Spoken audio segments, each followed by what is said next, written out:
Thieves steal. Oh, hold on. Motherfucker, really? Sorry, Is this the Kitkat one? Give me a break, local. Steve stole your script. I don't have a script. God, I wish I did. What are you reading then? Yeah. The Tecate, the Tecateon. The 12-pack. In the first aeon, I was the Great Spirit. In the second aeon, men knew me as the Horn God, Pangenitor, Panphage. In the third aeon, I was the Dark One, the Devil. In the fourth aeon, men knew me not, for I am the Hidden One. In the fifth aeon, I appeared before you as Baphomet, the god before all gods who shall endure to the end of the earth. In this new aeon, I appear to you as CMN.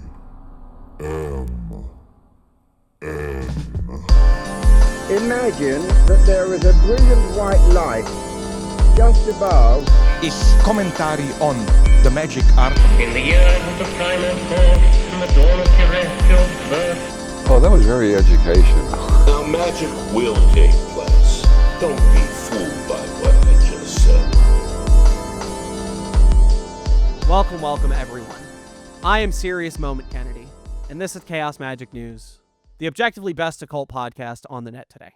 Joining me, as always, is my anonymous co-host, Jim Cup. How you doing, Cup? I am both fine and dandy. How are you doing? I am wonderful. Who else we got with us today? Fucking everybody. The gang's all here. Finally, everyone's back together. We're getting the band back together. We have the always lovely Coco. How's it going, everyone? We have number 2 chair of CMN, T.S. Brookhouse. Hey, Brookhouse. Evening, duckies. And we have everyone's favorite, your friend and mine. We got the homie local. Hey, y'all. What up? Kennedy, what do we have on the show today? Everyone who's clicked on this video that is not a regular listener already knows what we're going to talk about. Fucking doozy. Yeah, we got a big one. And it's big enough that we're just going to make it the opening topic. We don't normally do that. We try to give you the sandwich of oh, here's us talking about some nice occult ideas we're kicking around. Then we get to the news and we'll talk occult spookiness in the news segment. But we're just putting it here because a lot of you folks ain't going to listen to the rest of this anyway. So here you go. And I would like to say that normally we are a very jokey joke, haha sort of podcast. We like to think ourselves as entertainers first. We want people to have a good time.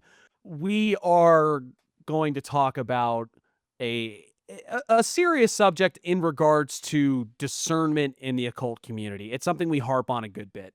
And in the interest of as much transparency and fairness as possible with a subject like this, I'm going to lay out the events that led to us becoming aware of this in each stage so that we can explain what has been said by who, at what times, what we can confirm, what is alleged, and what is purely speculation on our part. So in the interest of all of that, we are discussing the controversy of the last few weeks with occult author, teacher, personality, Jack Grayle. For those who have no idea who Jack Grayle is, he is exactly what I said. He's an author. He wrote the book the Hekateon. Thank you. Also of note, he was the editor for a book called Triple Goddess, which is also in that sort of Hecate triple 3-in-1 sort of realm. He teaches courses on the Greek magic papyri. He teaches courses on witchcraft. He is notable for a devotional practice with Hecate. But he, like I said, he teaches courses, he does interviews, he writes books. He is the typical sort of occult personality that does the circuit. You know what I mean? He's popular enough that when controversy started bubbling up around him, there was a non-insignificant chunk of our Discord, our little corner of the net, that not only knew who he was, but felt the need to explain it to us and make us aware of it. And it all begins on March 23rd, 2026. On March 23rd, 2026, a man named Samuel David posts a Facebook message to make statements about Jack Grayle. Samuel David is a Mesopotamian polytheist, artist, writer, and researcher, someone that's essentially big on the Mesopotamian sort of magic. He wrote a book called Rod and Ring, Ancient Near East Meets Modern West. He's one of the voices in the occult world today. That's all you really need to know. And he's also a former associate of Jack Grayle. Now, the statements begin very vague. He says things like, this subculture has a tendency to elevate and prop up fallible men and women, many of whom are utterly unscrupulous, which is very, very vague. Yeah. To be honest, it doesn't mean much of anything. It's just saying there are bad actors in the occult. He says things like, they manipulate those around them, going as so far as to sow seeds of doubt and playing upon their insecurities, pit people against each other, and take pleasure in preying upon the vulnerable. I know such an individual, and my association with him has brought me shame. You may know him well. You may know him as Jack Grayle. And I'm sort of jumping around through the statement, but that is essentially the crux of it. Very vague. There's nothing that says really what he has done. It's the sort of allegations and the sort of statements that just come across as perhaps petty, perhaps a little personal. There's nothing there that is, in our opinion, newsworthy, but we're only pointing this out to show how one event leads to another. The following day, so March 24th, Samuel David puts out a second post defending some of the pushback he has gotten from the initial post. I have nothing to gain by speaking out as a member of this community. I do not have a following comparable to his. Relatively speaking, I have a small following at best and remain in my lane. I do not engage in flame wars, nor do I take pleasure in smearing others. He continues, I stand by my statement. Jack Grayle is not a good person, and in good conscience, I can no longer remain silent. I have known him in the community longer than most people, since 2015 when he went by the pseudonym James Gray and wrote about Arthurian magic. And then he goes on to list somewhat more concrete, though still alleged. This is all from Samuel David. He provides no corroborating evidence. There is no one else that is being pointed out, and he doesn't name anyone. But he says Jack uses dominance combined with malevolent magic to achieve his ends, including manipulation and harm of people. And he mentions a 19-year-old girl who conceived a child with him and was driven to obsession. This, I reiterate, this is alleged. This 19-year-old girl is not named. We do not know if any of that is true. This is just establishing what has been said. He accuses Jack Grayle of ingraining himself into their somewhat shared community for personal gain and self-gratification, and essentially through a combination of manipulative behaviors and magic of a malefic nature, he has built a cult of personality around him. He has developed unethical relationships with people. He has pitted people against each other.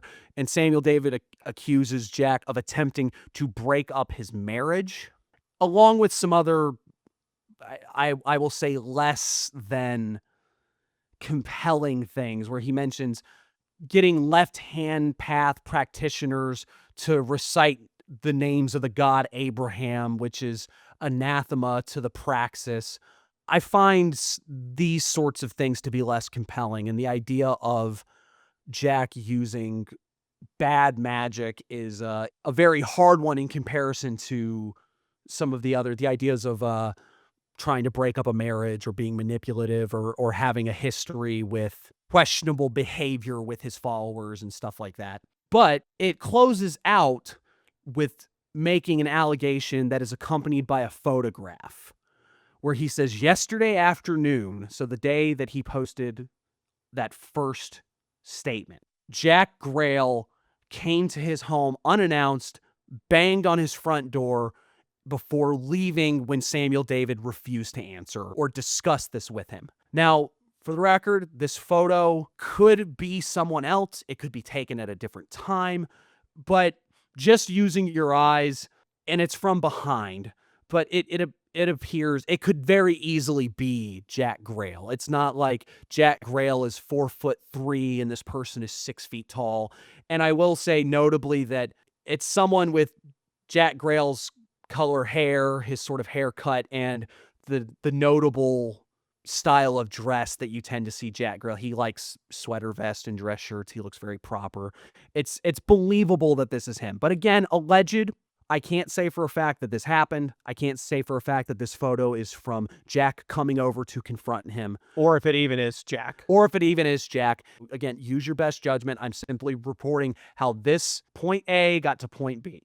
That post was shared to our Discord by one of our members in a, have you heard of this? Do you know anything about this?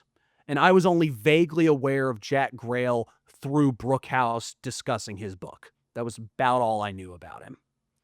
In the interest of just honestly making somewhat of a lighthearted jab, we posted something to our socials that said, it was one of those boards that's like 0 days without allegations. And it accompanied with text saying, being in the online occult community, because this is something that happens all the time. There's always some large personality or some author or somebody who is getting raked across the coals for something they did. That it's just a constant. But I did name drop Jack in part of the description. It was Jack Grayle this time. Everyone use your best judgment about people. If anything actually comes of this, we will have more to say. I didn't expect anything to come of it, quite frankly. It seemed to be very much in the case of this is a beef between two occult personalities. Rufus Opus, a.k.a. Joshua Gadbois, I believe is how you say it. Yes. The Gad Boy. The Gad Boys. He commented on it, seeming to have a familiarity with Jack Grayle that I did not. And when he asked what happened, I just said, some person said something about him. I don't know. We're just sort of, we're having a bit of a lighthearted jab. There's not a whole lot to be said about it. Maybe it's not so great.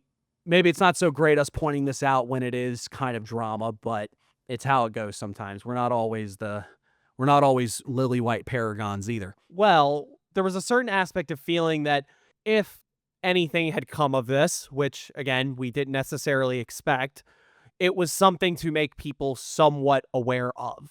There is no harm in pointing out that allegations are being made and asking people to make their best judgment. We did not make any accusations. We didn't say this is true. You should believe it. We said use your best judgment. That's about the best you'll get from us most of the time.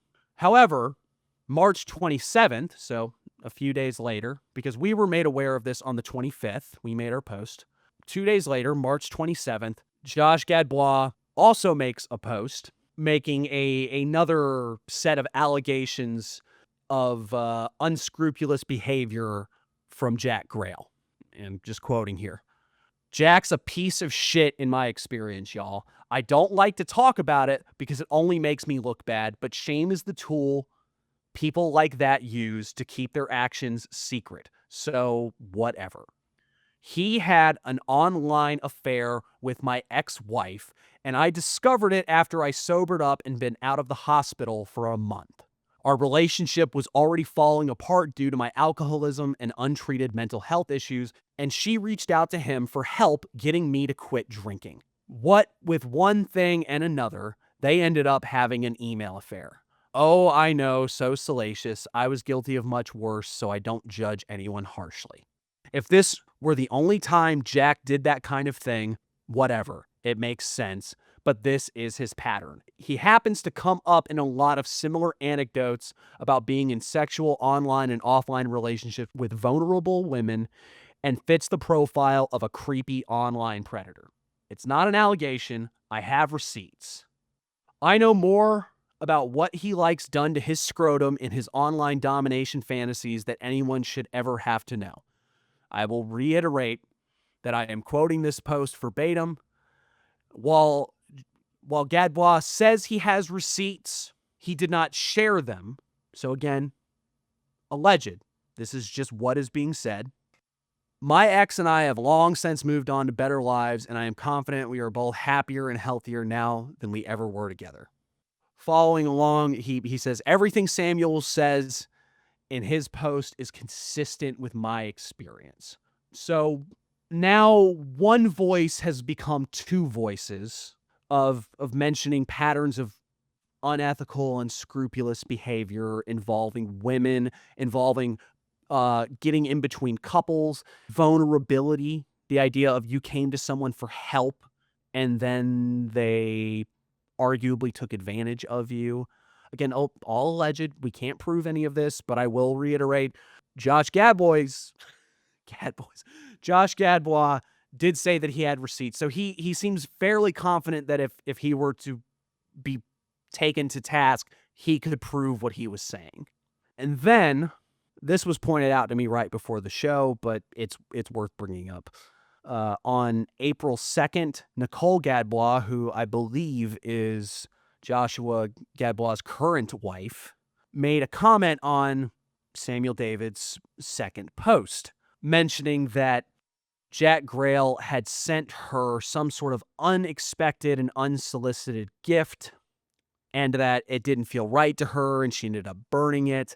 And I only point that out to be that it seems strange that you would become involved with a person's second wife after an affair with this person's first wife. I don't know if they have pre-existing history. Maybe they knew each other before that. Maybe this didn't happen, and Nicole is simply adding fuel to an already burning fire.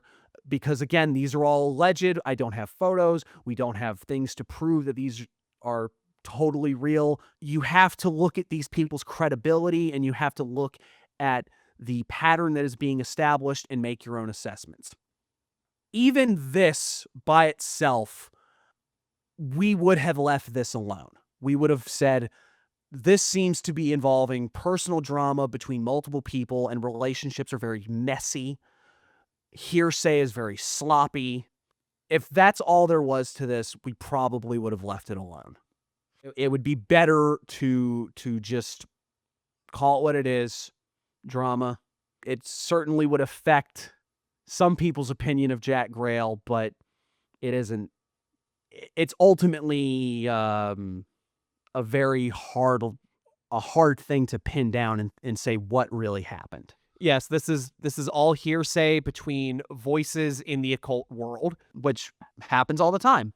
None of this is expressly illegal. None of this is anything beyond people discussing their experience and making claims about an individual.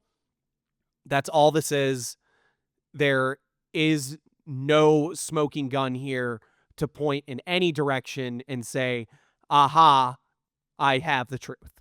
However, on April 2nd, Chaos Magic News was reached out to by someone who wished to remain anonymous, where we were given a playlist of YouTube videos, which at the time of recording are still up, which involve a man who, by all accounts, looks like and sounds like Jack Grayle, because Jack Grayle is a public figure. He puts his face on his website. He puts his face on interviews. This is Jack Grayle. In edited videos where the source did acknowledge that the original video was available in public on the internet. You could go find it if you wanted to. We do not encourage anyone to go hunt down the original source of this. You should not do it. What it appears to be is Jack Grayle in some type of professional context, discussing a host of legislation regarding regulations of police conduct in regards to uses of deadly force, uses of things like chokeholds, uses of tasers, uses of chemical agents on crowds, and also discussing whistleblowers in the cases of officers using improper conduct and improper uses of force. Terrifying stuff. In these videos, Jack Grayle is making a pretty hardline stance in favor of the police. He describes these regulations using words like horrible and ridiculous. He describes it as a solution in search of a problem. He expresses frustration at phrasings of words like reasonable standards in regards to things like the use of deadly force, in regards to the use of chemical agents, so things like tear gas in regards to dispersing a crowd. He criticizes these pretty blatantly. At best, he is making a case that these regulations are unnecessary and could hamper police doing their work. And that is ultimately okay. Jack Grayle is allowed to think what he wants about law enforcement. He is allowed to express opinions about legislation and standards. I don't agree with these takes. There are pejoratives that could be used for these types of apologia for police conduct. There's a case to be made of whether or not what he's saying is something right or wrong.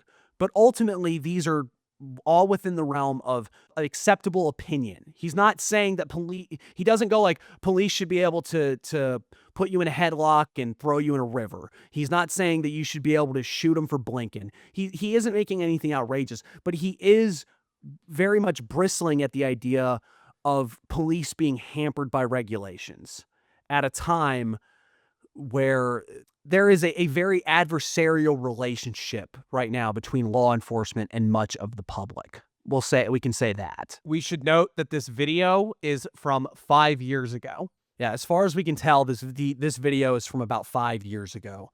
When it at least that's when the video is sort of like Published. Looking at him through different interviews at the time and trying to see how people age. It looks like it's about there. You can think about where this country was 5 years ago and what might have been going on or what might have recently gone on, and sort of put your context clues together about what time period this is. And I said, like, this is okay. Like, Jack Grayle is allowed to think what he wants. He can have whatever political opinions he wants. I don't agree with them. I imagine a large amount of the woo-woo communities would not agree with them. But this is the issue. Jack Grayle seems to, appearances from interviews and notably from his website, not even his current website, a version of his website from March 22nd, 2021. And this little description is still up on the website, but it was there for at least 5 years ago. In an advertisement for one of his courses, diverse magic for a diverse world. This is multicultural magic for multicultural people. It's outlaw magic for outlaws. It's marginal magic for the marginalized. Forgotten for millennia, the magic of the PGM is the key to accessing the unseen world of spirit allies, and it is available to all, regardless of your color, race, ethnicity, age, or upbringing. This is from a capture of jackgrayle.com from March 22nd, 2021 in the Wayback Machine. It is very easy for you to go find. Grab the URL for jackgrayle.com and post it in the Wayback Machine and just look for the earliest thing you can find. This is the earliest capture that is there. That verbatim description is still up on his website. So whether this was old opinions that Jack no longer held, at the time he was still marketing using buzzwords like outlaw magic for outlaws, marginal magic for the marginalized, while making cases for why police might be hampered by having to warn crowds sufficiently before they're tear gassed, while arguing why chokehold bans are unnecessary. And it seems to be, in my opinion, because I will say this A to B is finished. This is pretty much where this ends. We were given these videos. We've had a discussion with this anonymous person. They wish to stay anonymous. At the time of recording, this is everything surrounding the controversy. So what we're seeing is vague allegations of perhaps manipulative behavior, use of bad magic, which I find to be not very compelling at all. A couple things like saying, oh, well, there was a 19-year-old girl that he got pregnant, which isn't illegal.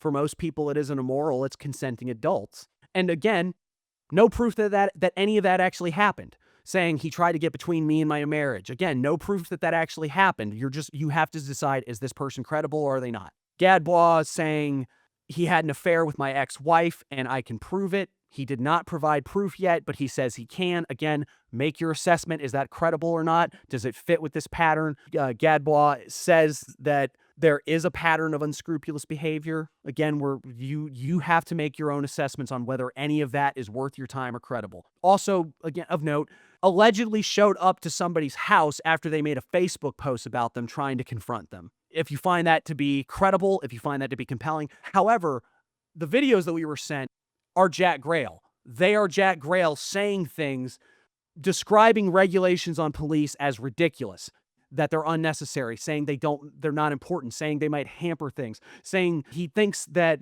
demanding that officers report improper uses of force by other officers could lead to bad situations. All the while marketing himself, outlaw magic for outlaws, marginal magic for the marginalized. That's where we're at. And now we are leaving the realm of me reporting things that I saw as I saw them, and we are getting into the territory of speculation and assessment. Everything we are saying is provisional. Everything we are saying is alleged, with the exception of the fact that these videos exist and you can see Jack Grayle saying what he said. There is a possibility that it's not Jack Grayle, I suppose. Unlikely. Incredibly unlikely. Unless he has a doppelganger. There is a 1 in 48 billion chance that the blood on that glove belongs to someone else. Right. Maybe Jack Grayle has a long-lost twin brother. It's possible. If you find that compelling, great. It could be deep fake technology to make it look like a video that is from several years ago. Also, before we go any further, do not go harass Jack Grayle about this. Do not go try to instigate arguments with him and fight him about this. Do not try to get him to respond. This is not about getting a rise out of him. What this is about is you, the listener, and a member of the spooky woo-woo occult community being able to practice proper discernment about an individual, about whether or not you want to buy this man's books, whether or not you want to see his courses, whether or not you want to watch anybody who wants to interview him. All right? I personally, like I said, the accusations of him doing bad woo-woo on people, who hasn't done bad woo-woo on people? It's not very compelling. It's also very easy. You can say anybody is doing bad magic to do nefarious things. They did it all the time. They called them witch hunts. Yeah. Again, I believe in magic wholeheartedly, but it's hard. Sometimes it is hard to make that call, especially when it's someone you don't know, you're not around. And if your neighbor was doing a curse on you, it might be one thing. There'd probably be much easier signs, like the cat skull or whatever. That part I don't care about.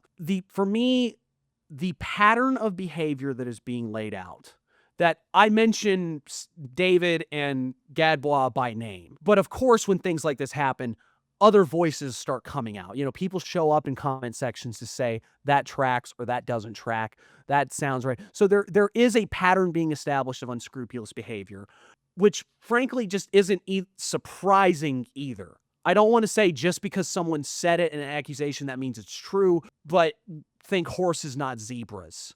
This does happen quite often. There's a reason the joke we made was 0 days without allegations in the occult. But like I said, all of that, we would not be taking time out of our precious show to talk about this if that's all it was. For me, the big thing is watching a man talk with disdain over regulations on law enforcement out of one corner of his mouth in a somewhat, I assume, a professional capacity. I'm not sure, but likely a professional legal capacity. He clearly has some legal knowledge. There's a reason they're talking to him about this. Yeah, some legal professional capacity. So out of one side of his mouth, he is saying this. And then out of another, he is marketing himself to marginalized people. There's only two very likely options here. Either Jack Grayle has enough cognitive dissonance in his head that he sees there is no contradiction between trying to uplift and empower marginalized groups, or talk about outlaw magic, or talk about the feminine energies and all of that of Hecate and all of that good stuff. The ideas of lifting up the ones who have been disenfranchised, while simultaneously saying that police shouldn't be expected to make a warning before they tear gas you. If that's so, then Jack is essentially like a Democrat. He is a progressive. What I mean by that is he will mouth the ideas of performative progressive behavior while simultaneously upholding the things that keep them oppressed. It's when people say, fuck the police, but also we need to give the police more funding. That's that behavior. Those people are almost as destructive as the conservatives who just say, fuck them. They literally hold things at a standstill. So that is one option. And that's also not good. I would not, if you were asking me if I would support Jack Grayle given that context, my answer would be no. I'm not someone who would be inclined to buy his book anyway. It's just not my wheelhouse. But right off the bat, I would see that and go no. The other option is much worse.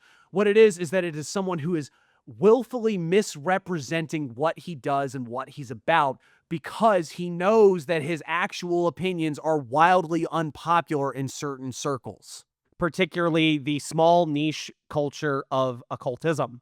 Yeah, spooky woo-woo people. Who are particularly overwhelmingly... marginalized, disenfranchised, spooky woo-woo people. Well, and occultism is filled to the brim with a large portion of incredibly working class people, people of color, queer people, all your typical candidates for the marginalized in our society. All of these people gravitate towards magic. There's lots of reasons for that, but key point here is that this is the market. This is the people who are willing to spend money. Yeah. The other group of people are people like the other hypothetical version of Jack Grayle, these people that are middle class and have middle class values. They want to be progressive, but when you start talking about defunding the police, they get really antsy. Neither of those options are good in my book. Neither of them are worth your support in our estimation. I think we all agree on that. Can we get a round table real quick, Coco? Yeah, now we've talked enough. Yeah, you're familiar with the situation already, and then you've heard us give the spiel. What is your take on this? Absolutely agree. Pulling together words and thoughts that are conscientious here. At the very least, this is someone who is pro-police in his professional life. From what we can tell, from what is established here, the language he's using, it's very inarguable. One of the Reddit comments in relation to all of this, because this is like, where it started popping up in the first place, was, as far as I'm aware, I'm not really on Facebook. The Facebook post got put onto Reddit, and that is actually how we found out about Someone's it. on there saying that the video is misrepresenting people, and well, it's like, no, everything he's saying in there, very hard to misconstrue, very hard to take out of context, I would think. Unless they edit it to the point where Mr. Grayle was saying stuff like, well, people say things like, oh, what, that's ridiculous. I wouldn't say that, but people do say that. That is the only way that this could work. It's very clear that this isn't like words being spliced together to rearrange the order they're in. It's just like, no, it is clips that are at least 1.5 minutes long of him making these assertions, and it's a little hard to defend, quite honestly. So he does this professionally, and then he uses the language of the oppressed in his occult work, in his occult advertising, shall we say. When he's advertising his own work, that's the language that he uses to get other people interested in it. The people who are very into Hecate, it's men and women and non-binary. Even in his own work, he acknowledges Hecate as an androgynous goddess rather than a strictly feminine one. We've got the marginal quality of the gender non-compliant built into this already. marginalized magic for the marginalized, outlaw magic for the outlaw. It's making it seem like it's the flash and the wildness, and also we don't bow to society's whims while he's endorsing the police state's actions and saying that these things should not be limited. And this is, yeah, it's talking out both sides of your mouth. It's not a good look. Yeah, okay, these videos came out 5 years ago originally, roughly 5 years ago from what we can tell, which was 2021. We'd been having some pretty intense activities that time for protesters. It's not gotten better since then. I don't know. Maybe he changed his mind. Maybe he's changed his approach. Maybe something has gotten him to see the light. But nothing I have seen him say has given me any indication that he's taken a strong anti-police state attitude. Every time he's talking about stuff in occultism and like why people should participate in his work, should buy his work, buy access to his classes, he brings up a very familiar list of concerns of just like, all the reasons a person might feel disempowered, and his magic is here to re-empower you. But none of it is him saying, it's terrible that these things are happening, and I don't like seeing these things in the world.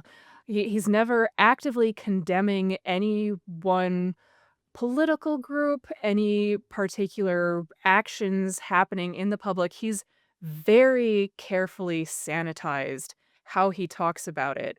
So he really could be talking to anyone except like the most blatantly neo-Nazi among us. Like People that those would never people will be pick like, up his course in the no." first place.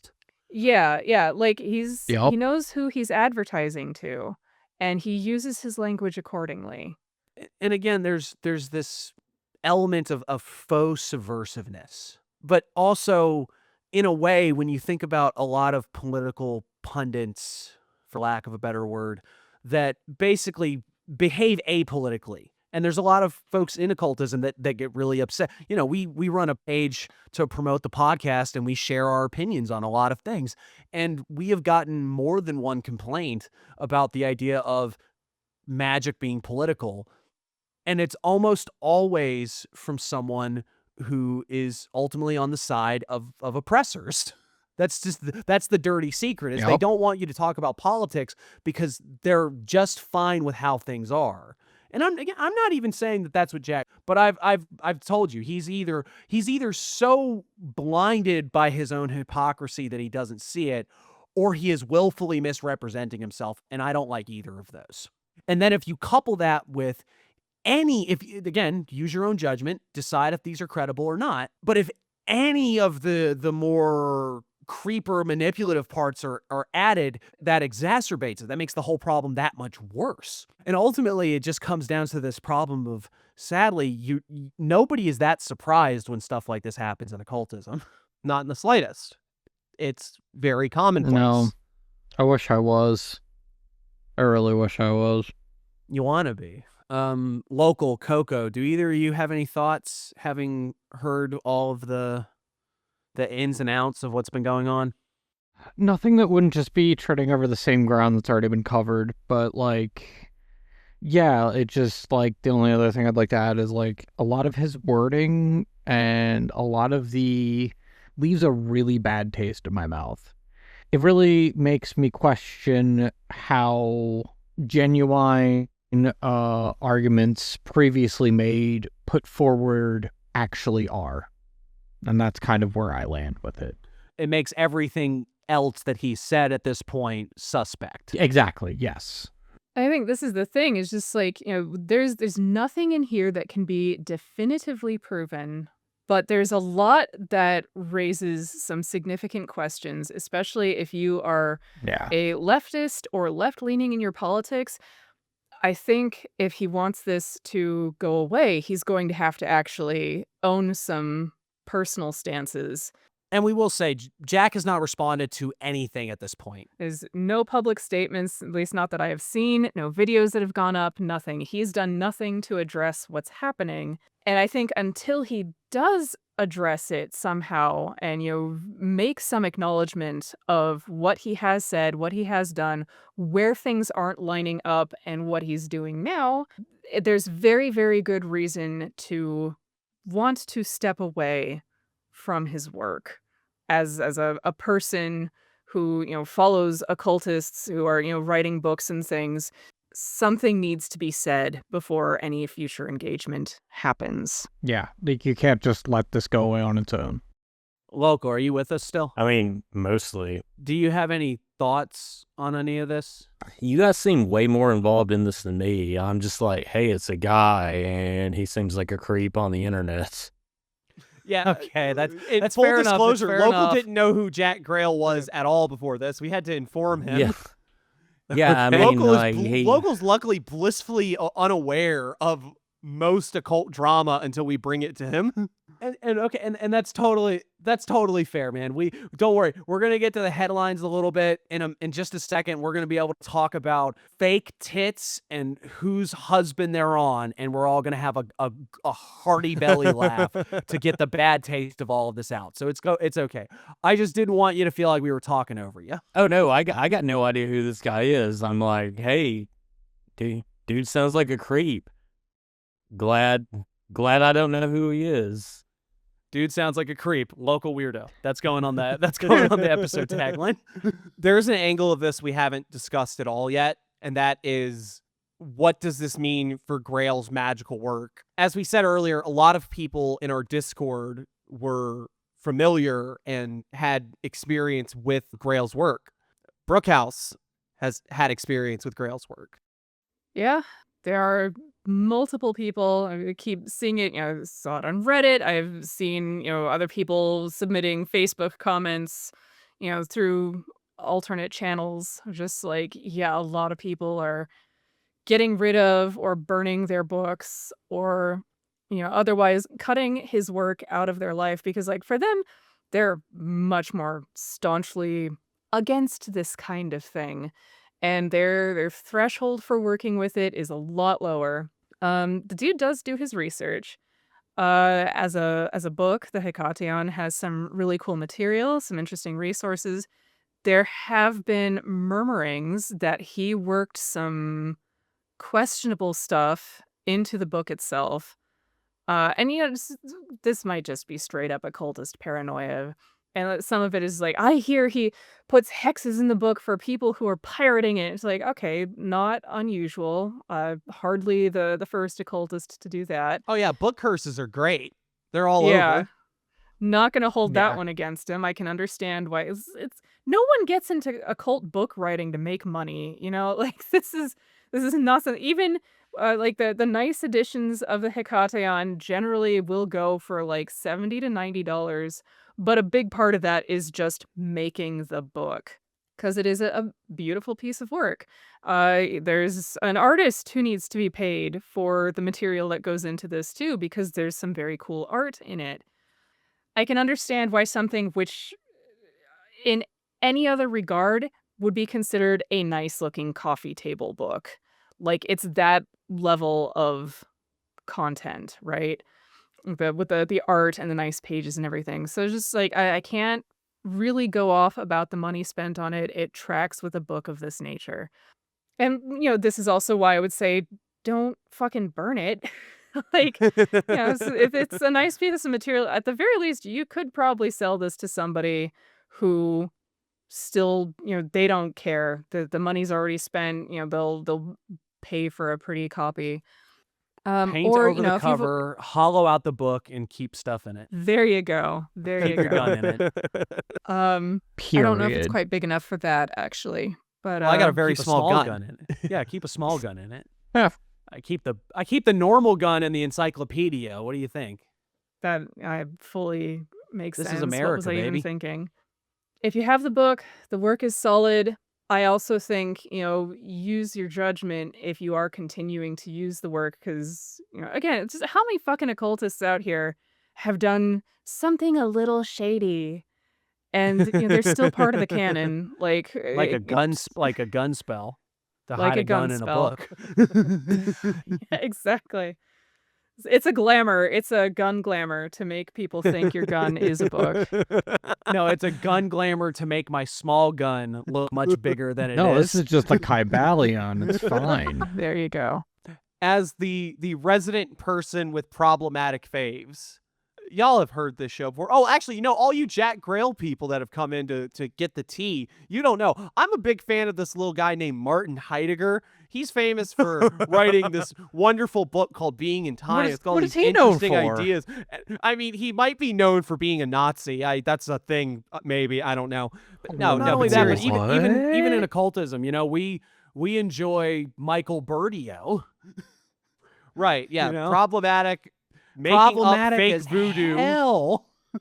Yeah, horrible human being by many allegations. Just because someone is garbage does not necessarily mean that their work is bad. It doesn't.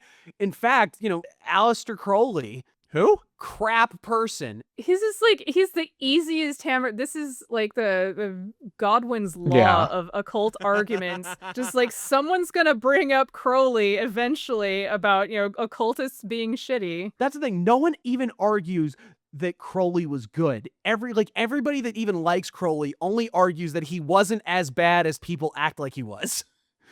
The difference is that Crowley's okay, I was dead, gonna say because I know some Thelemites yeah. that are like, actually. And this is the thing is, Jack Grayle is a living person who's still making work and who just had another book come out, who just had another class come out. Are you comfortable knowing someone is using this kind of really weaselly language to justify having a foot in basically two camps? Generally speaking, you cannot be supporting cops and supporting the marginalized at the same time. You definitely can't support the outlaws. It's kind of in the name. Yeah, this is who are you truly double agenting for at this point?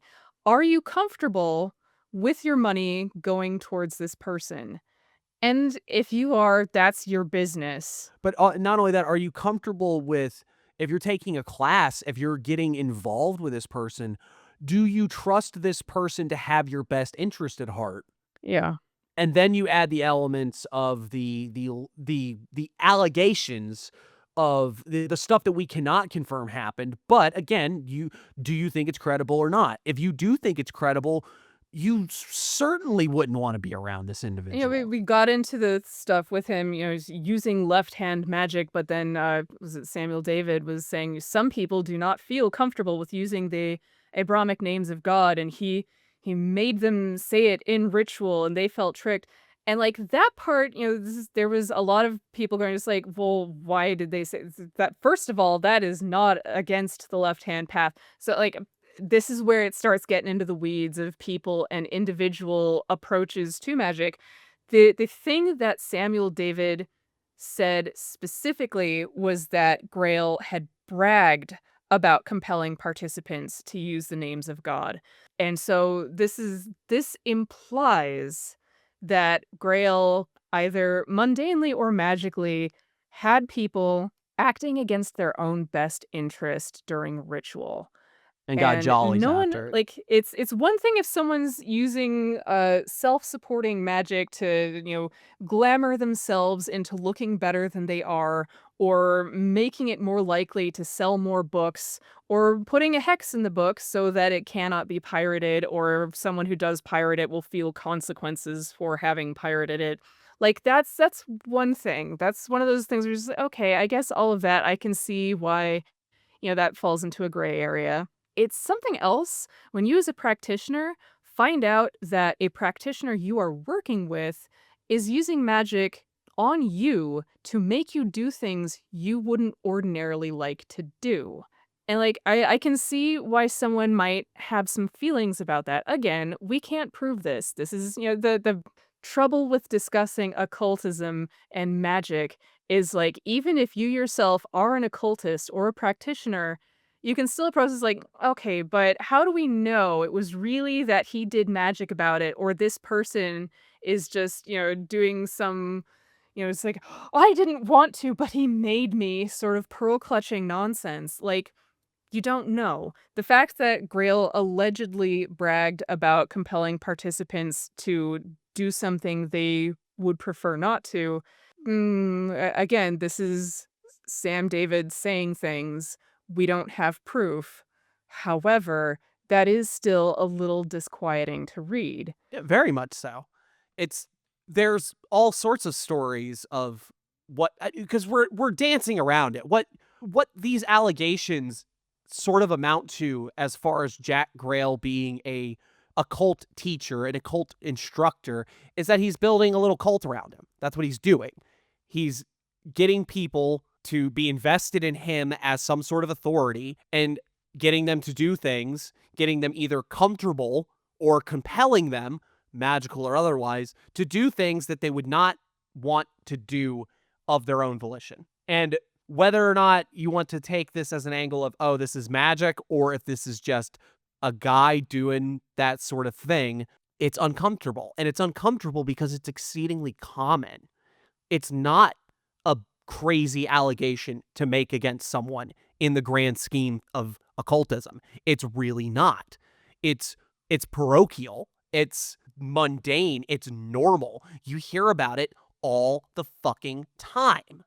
No one should be shocked by the contents of the allegation. They should simply be maybe shocked that, oh, it's this person?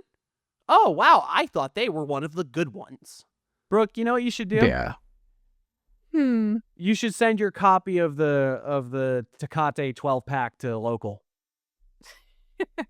Oh, God. He'll pull out all the Tecate weird 12. shit, and he'll put in some better shit, and I will have the Hekateon 2.0 now with more southern accent. Locals just like, nah, I replaced 80% of it with like issues of Spider-Man, but I think it's better this way. Yeah, like why would you guys ask me to do this? Like, all right, we're about to get 'Cause you'll make really gold. weird up in here. That's what we want, and that's what we need. in So we're going to occultism. invoke the great force, the great spirit of Nick Saban. Okay, yeah, Mighty Morphin Power Rangers. Fabian Nacisa. Oh, On a personal level, I will not fault anyone that sees any of this and does disapprove of it, but feels the need that they must continue with the work that they've engaged with through the work of Jack Grayle. I will not fault you for it. I don't think you're a bad person for it. I think every one of us has a unique spiritual, magical practice that we have to follow through for our own sense of being. To be authentic to ourselves, or whatever term you want to use here. Again, as someone that has very problematic people that I've learned a great deal from in my life, I understand why you would want to continue with it. I understand how you would be able to divorce the, again, alleged bad acting of the person that brought you these and their questionable opinions and the seedy character of how they present themselves compared to the revelation of their other opinions. I get it. Don't let anyone make you feel guilty about it. I mean that. We at CMN love you. Yes, you. You, the person that has never listened to us before because you're only here for the Jack Grayle stuff. If you must, the only thing I would ask you to do on a purely magical level, this is Kennedy putting on his spooky woo-woo hat. I'm not going to sit here and talk to you about the social aspects of this or any of that sort of stuff. What I'm telling you to do, find some way to just reground yourself in the magical world you inhabit. If you got to spend a while just doing the banishing rituals until you feel like you've got all the funk off of you, just do it. Whatever's going to make you feel like you have got yourself to a point that you know what you're doing, that you know who you are, and you're not compelled by any sort of spooky force or compulsion, and try to re-engage with it in a careful way that gives credence to the idea that, yes, demons are real. Yes, magic can do things that is very strange and very odd, and just take care of yourself. Can you do that, listener? Can you do that, please? For me, the guy you just fucking talked to for the first fucking time in your life because you're only here for the Jack Grayle shit. That's going to be the episode title. You're only here for the Jack Grayle stuff. All right. Look, before everyone tunes out. I would just like to acknowledge, like, I'm a coyote first and foremost. Like, yes, it is very interesting to engage with the work of any one or another grimoire, but it's fundamentally about figuring out what works and using that. So, if you've already got the book, if you've already got some of his work that you've been working with, if it's working for you and you feel like you can separate that from him, by all means, go off, do what you got to do. Don't worry about it. I mean, off, if we could not use anything that came from a questionable actor, I'm pretty sure the Golden Dawn would have stopped existing ages ago. It's nothing but questionable actors. Exactly. Oh, you're thinking So- Yeats is fine? No, he's not. Yeah. shoot. So it's just like, Golden Dawn, OTO, IoT, All the letters. and sometimes why? it's sketchy, but we can't help our parentage, right? The Hekateon cannot help its writer. The work within it is, as far as I can tell, separated from him enough. It is rooted in enough older work that you can probably parse out which bits you don't need, are too modern, and you can just work with what works for you. And this is a left-leaning podcast. This is very much a coyote podcast. So assuming there are people who are showing up here from that angle as well, just, use your judgment, right? Yeah, and if it doesn't work, you can always go back to Gun glamour. You can always go back to putting a tiny gun inside of a book. Yeah, that's great. Make it look be bigger. Gun great. glamour. Yeah, make it look bigger. Snip the tip. Snip the tip. Jesus Christ. I don't All right. recommend you do that with your handguns. I don't. Don't listen. Please. Don't We're not listen handgun to experts. these haters. Snip the tip. Gun glamour. That's gonna be the Jim Cup book. All right.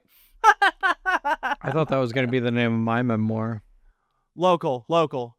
Say the haters be my waiters line. Say the line, Bart. The what life?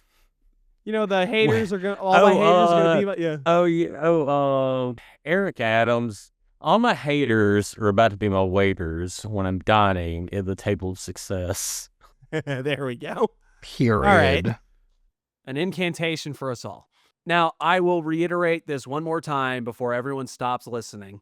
Don't go harass Jack Grayle about this. Don't send him the episode. Don't say, oh, them CMM boys were talking mad shit. You got to respond. He's gonna send a lawyer or whatever. Even though we tried, He's gonna send a lawyer spirit. Yeah, even though we tried so shit. hard to be fair and say allegedly a lot, it's not gonna be good enough. But for real, this is not about getting one over on an occult personality. This isn't about trying to be like harass him or run him out of magic and get him away from all these people. It's not about that. What this is about you as a member of the occult community being able to make informed decisions about who you show support to and who you are aware of as a bad actor within the circles. Please use your best discernment. Magic will get better when people get better. So try to be the person that you want in occultism. And just because someone has a sick name like Jack Grayle doesn't mean they know stuff about woo-woo.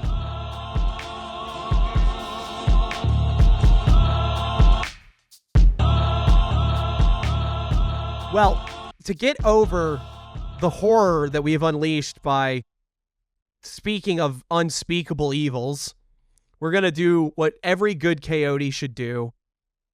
And we're going to banish everything with a lot of laughter, because now it's time for everyone's favorite segment of the show. That's right. That's where we roll up our sleeves, we take a deep breath, we invoke journalistic excellence, and we ask, what's in the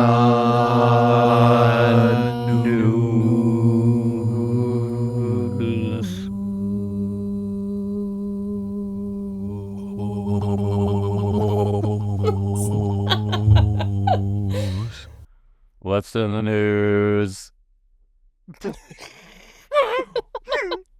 What is in the news, indeed? Oh, what's in the news? All right, y'all. Did you know there's a war going on? No What? shit. God, with all the No, Jack it's Grail just a stuff, I forgot. conflict.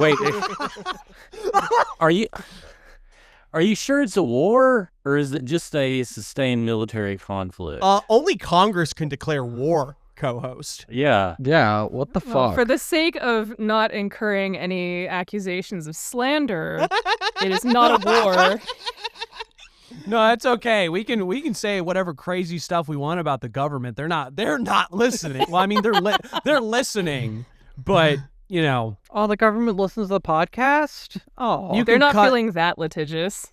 you can cuss in the woods all you want. You know, that's all I'm gonna say. As of right now, Trump is saying Iran has 48 hours to make a deal, or U.S. will unleash hell. Now, that was like gave him 10 days, and before that, he was like, "You got 2 days." And they said, no, we're not making a deal. And he's like, okay, so I'm going to give you an extension. But he really means it this time. Trump's He's giving them entire- extensions? Yeah, like, you know, and then maybe some press-ons and Yeah. a facial. But no, that's not the important part. Diva.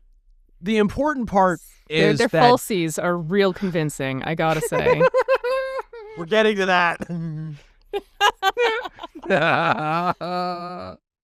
Period. we are in a rather precarious situation. The Strait of Hormuz is still shut down, except for slight exceptions here and there. It is very much a mess. Iran is got it on lockdown. We're probably going to have troops on the ground before this episode comes out. There's reports of things like soldiers being told that they're going to training and then getting their phones taken so they can't call like a lawyer to get them out of going to the sandbox. It's bad times for everybody. Also, meanwhile, I reiterate, if you woke up today and your apartment complex or your neighborhood or the cafe that you go to get your coffee wasn't a pile of rubble and you weren't seeing people on the ground, be thankful, because the people of Iran and many countries in the Middle East are dealing with that horror right now. This is putting untold amounts of casualties, damage, and suffering on innocent civilians. This is military exercises marked by unprecedented cruelty, and we should all be very thankful that it hasn't fallen on our heads. All of that said, the Trump administration is outright bloodthirsty and insane. Hegseth is firing generals basically because they will not fall in line, because they're saying this is a dumb idea and you're going to get soldiers killed. That's what's going on. They're doing the thing that the Trump admin does, where they just get rid of people who don't do the stupid thing that they were told to do, or saying that's really stupid, you shouldn't do it. I'm showing how all of these stories hang together. I'm just painting a picture right now. The U.S. Army has raised the upper age limit to 42, and a single marijuana possession charge is no longer a factor. So we are gearing up to try to have more available bodies because people are about to die. At the same time, Germany, as far as the international flavoring, has new conscription laws where any male eligible for military conscription has to give notice and get permission before any stay out of the country longer than 3 months. Now, Jesus. it's just showing that, like, it's not just America. It is. Yeah, despite any claims that the international community is completely outraged by this, and they may, but much of Europe is kowtowing and falling in line. They're preparing to be involved in this conflict as They well. know That is bad what things they are doing. coming.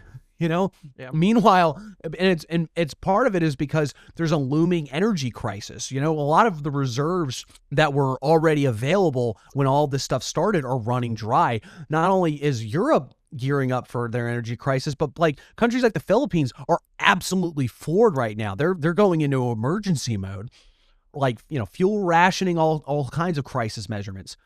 Meanwhile, there are cases of pushback even amongst our European allies. You know, France is almost all but washed their hands, but there's even cases of countries refusing, like NATO allies refusing to allow U.S. and Israeli forces to stage operations at their bases. You know, France Spain, Italy have all done stuff like that. No word on. Speaking of, again, painting the picture here, this is just a lot of rapid fire headlines, and then everyone can start commenting. The Pope basically said that all of these warmongering psychos will not be heard by the Lord. Yeah, so the White House responded by like kicking Catholics out of the religious services for Easter. Oh, well, that was also in relation to the Catholic clergy coming to wash the feet, as it were, of people in camps right now. Hey, that's happening. Domestic news. I'm so sorry, but you opened the door, because that is part of why they said, guess what, Catholics, you don't get to come to Good Friday, because remember, everyone, anti-Catholicism has always been a part of this country. It's one of our proud traditions we don't talk about enough. Bastards. And if that wasn't bad enough, Trump wants another $1.5 trillion in his defense budget. Where's it going to come from?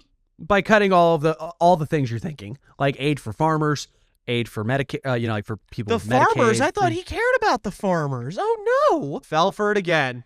I have so little to say about all of this. It's disgusting. Yep. It's deplorable. These people are demons. Terrific. All of the usual CMN condemnations. This is a nightmare created by a totalitarian, authoritarian state, and you should not be okay with it. No one should be okay with it. Yep. Well, not just that, but Trump keeps blustering and threatening, and he's going to rain hell, and he's going to put him back in the Stone Age. And Iran does not give a fuck. We have shown ourselves to be a paper tiger. We have absolutely embarrassed ourselves on the international stage, showing that despite all of this money that we're spending, which I think I might have said it on the show already, what I think it's turning out is that most of the money that we're spending on the military is going to private military contractors and like exciting ways to make a jet plane that doesn't work. We're spending all of this money and we're showing that we can't even actually properly fight a war. Now we're going to send ground troops to get bogged down in a quagmire in a war that there is no way that we can win. And the people that are in the military that have the know-how to say, this is a really bad idea, don't do it, got fired. I don't know if you've seen this yet, but in the time that we've been recording, Aaron also posted a link to something saying Iranian missile blitz takes down AWS data centers in Bahrain and Dubai. So Amazon might be weighing in at some point. Like at some point when the war is threatening the money as opposed to making it, that does seem to change how the winds blow, shall we say. Yeah. So I'm really looking forward to the oligarchy potentially doing something useful. I don't know. I'm kind of the opinion that while it has been a complete travesty and that the US has proven a level of incompetence that we all knew it could live up to. I've just seen this too many times before. I don't think this will deter anything that's coming. The other side of it is that I think this conflict could be a lot worse than it actually is right now. And I mean, of course, we could get there still. We could get there. But there's just a level of restraint even in the insanity of it. I don't know. Again, I didn't go to school, as co-hosts want to say. There's just a certain level of Trump's pragmatic bullshit still in here. I know people have been saying that, oh God, no, regime change can't possibly be what they're doing at this point. It doesn't make any sense. It's not going to happen. But I don't know. I don't know if that's still off the table at this point. And what I really think is that it's entirely possible that Trump decided that he could take the economic hit. He could sacrifice all of this money, all the well wishes that he'd gotten over his last year of getting the economy buzzing. You know, the Dow is over 50,000 shit. And he thought, well, okay, that means that I can cause a bit of an economic crisis for a while because it won't affect me. Who cares? And I think they might be convinced that they can wear the Iranians down. I don't know. But I don't think they can. I don't know if they can. I don't know. But I think that's the plan. I think it's a stupid plan. I mean, all of this is stupid. Yeah. But stupider things have worked. I think when you're firing people who have been here for years that have experience and understand the enemy, and you're firing them because they're telling you your idea is stupid, I don't think you know what you're doing at all. I think you're a fucking idiot. Period. no one ever lost betting on the absolute stupidity that accompanies evil. They go hand in hand quite often. Yeah. I think they're dumb. I think we've already seen them admit, basically, even Trump himself going, man, I didn't think they were going to fight back. Do you mean to think like, oh, no, they're definitely done this time. Regime change is coming. No, they're morons, and they're going to get people killed. They already got a bunch of people over in Iran killed. They've already gotten a bunch of Americans killed, and they're lying about the numbers, and it's about to get undeniably worse.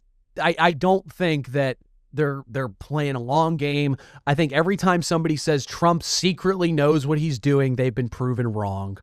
Yeah, when is he going to be right? Because you've been saying that for years now. You know what I mean? Not you, but like people in general have just been saying that for years. And it's like, yeah, when's he going to be right then? Oh, he secretly knows what he's doing. He's secretly really competent. When's it going to happen? Where's the competence? Yeah, it's been years. I didn't say he was competent. I said that this is what I think they're doing. Oh, no, that was the point I was making. I was doing Then I fall back to that's a really bad. It doesn't matter if this is what they're doing. It's a really bad plan, and it's not going to work. I look forward to 2036 when we finally get out of there. Maybe. That's soon. Wow. Very hopeful with that one, aren't you, co-host? The eternal optimist. And now we move on to the eternal return. Local. I can't be on an episode and not do that. How do you feel about the how do you feel about the age elevation? Are you ready to serve your country? Yeah, fuck it, let's roll. Yeah, like you know what? That's straight. If there's anything y'all guys know about me, it's that I love the straights. We gotta open up all the straights for you. We gotta open them wide. Yeah, we gotta open all the straights wide for y'all. Oh, Jesus Christ. Okay. You know, I'm hyped to be drafted. Let's go. Oh, I thought you were gonna say you're hyped to be opened. Free. Well, the good news is that at Fort Bragg, they're letting people carry their personal weapons. So if you have snipped your tip, as it were, you can really show it. You can show it off. You can show it off if you join. And it's with permission, essentially, right? Yeah, like they're letting certain if you people do it. So if you're not going to fall in line, you're not getting your gun. Imagine the person that's signing up because they can bring their own gun. Jesus Christ. I feel like normally if you showed up at a recruiter and said, I brought my own gun, they say, you're our boy, and they pin a medal on your chest. What are you talking about? No, unfortunately, they probably would. So at a graduation ceremony for newly minted Marines, they had ICE there, like patrolling to make sure that their families weren't illegal so they could round them up. Jesus Christ. Imagine the gall of like wanting someone to serve your country and like getting prepared for all that stuff and be like, but also let's slap some cuffs on your fucking Tio. Fucking Marines. Like, what the fuck is that? Yeah. Hey, guess what? Your Tio's going back home, and you can die in Iran. You're going to the sandbox, and they're going to the border. Both of you are leaving America. You're like the same. Oh, but also, the God. likelihood of him actually making it through the deportation process is negligible because, as we all know, the amount of deaths surrounding these internment camps, or whatever you'd want to call them, for immigrants are skyrocketing.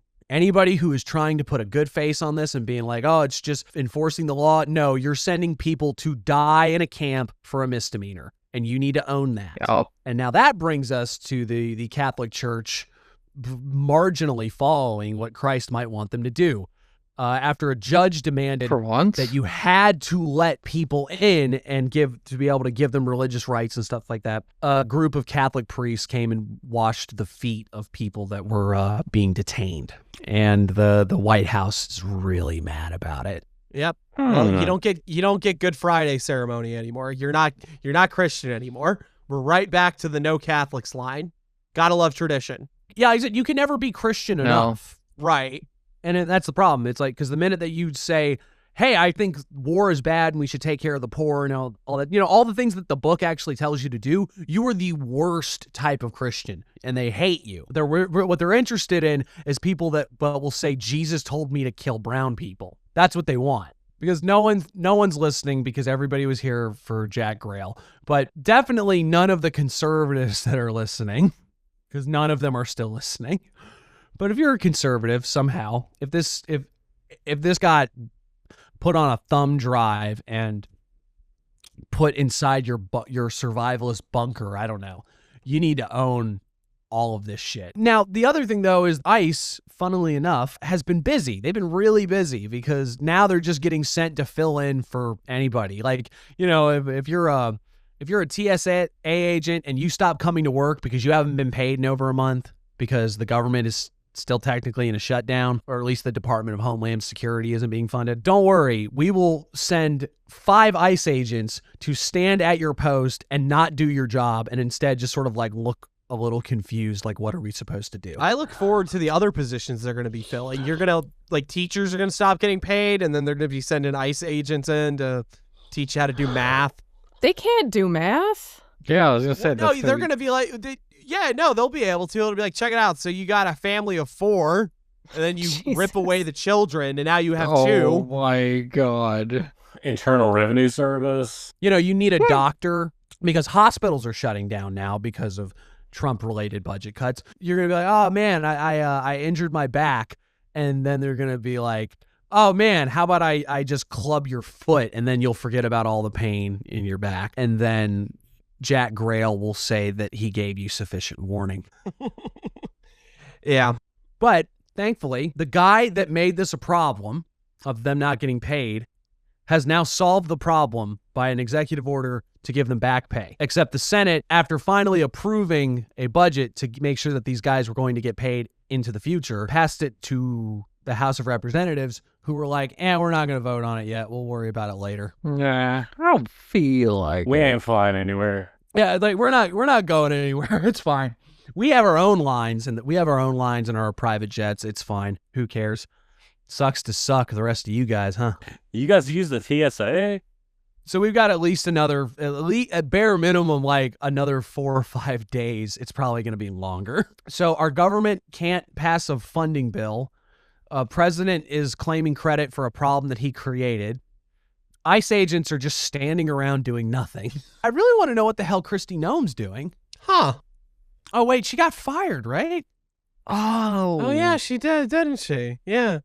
Oh, no. Replaced with a man from Ohio with not Ohio, Oklahoma? Oklahoma. Yeah, sorry. Yeah, a man from Oklahoma that has like no law enforcement experience. But at least he does not have a husband like Noem did. Whoa. A husband with very, very perky tits. With huge tracts of land. Wait, what's going on? Hold on, let me Google this. Kristi Noem, husband, tits. Oh, Local, what are you finding? What'd you find, Local? What'd you see? Oh, Lord. Lord.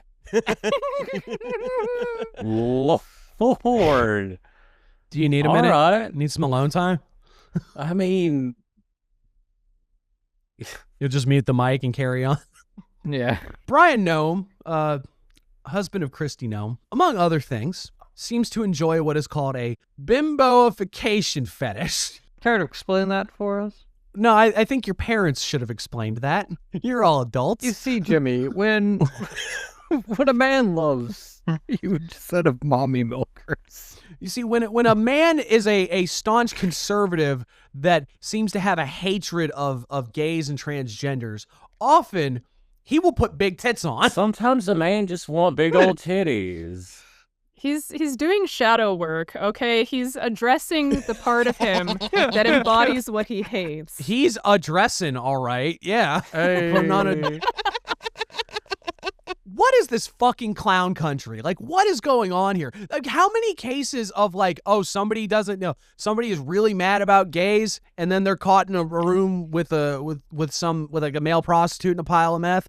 You hate you weaponized the vitriol against transgenders, who, by the way, are suffering massive losses like the Kansas bill involving driver's license, where people just got a letter saying, hey, your driver's license ain't no good anymore because it doesn't have your original assigned gender. Fuck you. I'm terrified to exist in the world right now. It's a horrific time. There's just massive amounts of legislation meant to curb the rights of these people. Idaho Republicans said trans people are a myth, so like it doesn't matter that we pass this legislation. I really love it. They've made laws about something that doesn't exist. That doesn't exist. We've also legislated that you cannot keep a unicorn within 200 yards of your house because of the potential for property damage. Especially if you got the pixie dust. Yeah, bad Jesus combination. Christ. Very caustic. And that's just two. Yep. This is fucking gross. And again, for all the conservatives that aren't listening, because I know you're not,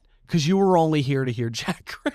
No, sorry. To argue with us about how nothing he did was illegal and she was legal, so it's fine. Look, it's ebophilia. It's technically a hebophilia. Local and I chiming in to correct the pronunciation. That is on brand. It is on brand. For all of the left-leaning people that listen to this podcast, and I know that's pretty much everybody that listens to this podcast, I really want you to consider something and think about this argument, because this is really what it comes down to, is that you have to remember that despite the fact that these types of anti-trans legislations are wildly unpopular as a whole, like with the general population, this is a tactic of weaponizing the hate of certain groups so that you can act like you're doing something for the common man by singling them out. They are a release valve for the psychological tension of groups as material conditions continue to get worse. This is the old bait and switch of your wages stagnate, we ship your jobs overseas, we spill your blood in the streets, we let you die because there's no food, we let you die because there's no health care, we let you die and we let you suffer. And we will give you the token sacrifice of letting you be shitty to a minority that you don't understand. That is the tactic, and you have to be able to confront that in people. It's pathetic. It won't save them. None of these anti-trans bills are improving anybody's life in any conceivable way. No. All they're doing is inflicting suffering. Just bigotry. That's all, and that's what they're for. And it's to satisfy the fragile, delicate psychology of shitty people who would rather punch down than see the situation for what it is. That there is an elite class of kitty diddlers and big tech bros and corporate interest that really, really don't want the working class to organize or have anything. They want you gone. Yep. Yeah. They want you gone. They would like to replace you with AI, with automation. You will no longer be necessary. That is their end goal. That's what they truly want. Because once you're gone, they will not have to play these games anymore. They will be the material rulers of the planet. They will live a hedonistic dreamscape, a nightmarescape, where the best your existence can do for them is be a fucking object that they can inflict pain, suffering, and humiliation upon at all possible moments. Why? Because what else do they have? Yeah. In a magical context, right? In a spiritual context, I've thought very much about the concepts of abstention, things like fasting, things like asceticism, renunciation of things, non-attachment to things. It is a tool because without that, all you do is seek more and more extreme things, more and more extreme pleasures, more and more extreme pains. And also in a way, it is a lack of mindfulness, is that when one is able to focus and truly be immersed in what you're doing, the simplest acts and activities can be found to be full of significance and meaning and joy and highs and lows. But these are people that say things like consciousness doesn't actually exist, introspection is a crock, or it's not real. These are people that just believe that they're like meat slapping around, or God forbid, they think like some stupid fucking mold bug shit, or some Nick Land shit where there's like, or some Peter Thiel fucking Antichrist shit. Yeah, well that's a crock. They have some quote unquote spiritual ideas about reality that are just a cover. They're just a cover. Well, and somehow that always ends with like the most obscene monstrosities to be inflicted on the human spirit. You can't convince me that any of these people do not have souls in any meaningful way, or if they have, they're like it's like an organ that is necrotized inside of them. These people are fundamentally so fucked up that all they want to do is watch people be fed into a meat grinder. And they will, and the thing is, they're already building the meat grinder, and you're sitting there clapping because you're not being fed into it yet. Guess what? It's a fucking line. You're gonna move to the front. I thought we were supposed to have fun with this segment. What the fuck? Oh man, don't worry. Okay. I'm sorry. Now that we're all very, very high up on our soapboxes, right? But I have more news. Oh. Also, Trump's stupid fucking ballroom got put on hold, which is Yay. Because there's like a bunker underneath it? No. Like they said that like you can't just authorize these big purchases like this. You have to go through the Congress that has the power of the purse, which is what he keeps getting told. He keeps getting told that, and then he's like, "What do you mean I can't do that?" Well, it's, this is what happens when you run your government like a business, is the businessman expects to function like a businessman, and their fundamental principle is if it's 70% ready, put it out, and that 30% gets covered by exposure to the public, they'll tell you what needs fixing. And it is always better to ask forgiveness than permission. Yep. And like you see this playing out over and over and over again. This is what running the government like a business looks like. That's exactly what's happening. No, that's implying Trump knows how to run a business, and historically he doesn't. Yeah. This is how to run the government like he a fucking doesn't, grift. but that doesn't mean he doesn't understand the principles. And frankly, when it comes to businessmen, I don't think most of them know how to run a business. Most of them just get lucky using those two principles. And then they keep saying like, you see, I succeeded because I used these principles. Meanwhile, it's actually a fragment of a % of the people who actually succeed doing that shit. And it's charisma that covers the in-between. And I guess apparently Trump is a charismatic leader. I don't get it. But there was a problem. I'm going to invoke Godwin's law. There was a problem with Hitler and this too, where some people are just like, I don't know, he's so charismatic. And there were a whole bunch of other people going just like, what? What do you mean he's this charismatic? guy is charismatic? And, if you've ever watched clips of Hitler from way back, you probably are also looking at this like, why was that guy charismatic? But some people get it, I guess. I don't. I'm not one of those people. I don't understand what makes him charismatic. But someone else mentioned the idea that Trump is a visionary leader, and this is part of what makes him so potent, is like people get sold the vision first and he's foremost. a flim-flam man. Yeah. Plain and simple. Always has been, always will be. We call that dementia. Like, what's the difference between visionary leader and con artist, really? Whether it worked. Anyway, we're not lightening the mood here, are we? I got off on my little tangent. Don't worry. We've got some funny stuff. One, local. Are you done yet? Wait, what? Oh, God. Did you finish? I mean, I'm almost there. If you'd stop talking. Okay, I'm sorry. I didn't. Well, the good news is that what local is actually practicing is something called orgasmic meditation. That's a real spiritual practice. You can look it up, and while you're there, you can see that the founder of the company Orgasmic Meditation, or OM, has now gotten 9 years in prison in a forced labor case. We talked about this story when it broke, where the arrests were being made. It's good to know that she's at least gotten 9 years in prison. That's not enough for forced labor. The prosecutors were seeking 20. No. But the fact that there was any kind of conviction, because this is fucking obscene. It's like you're doing like a fucking diddler sex cult, and then like you're basically using slave labor because you induct people in and do it's like it's disgusting. It's absolutely abhorrent. And it's like we said, when you develop cults of personality and you get all these little followers around you and you start conditioning them to do things that are against their nature, this is where it ends. Well, how much money did she make? More than enough to get a lawyer that could get her down to 9, I guess. Anything more than nothing is an insult to the human dignity. And again, we're getting a little heavy. So, you know who we haven't heard anything about during this whole Iran debacle? Jimmy Carter. Jimmy Carter, yeah. Still dead. What's the vice president doing right now? He's with the couch. Another good guess. But no, J.D. Vance went on a podcast and talked about aliens and how he thought that they were actually demons. And then said, I'm going to get to the bottom of it.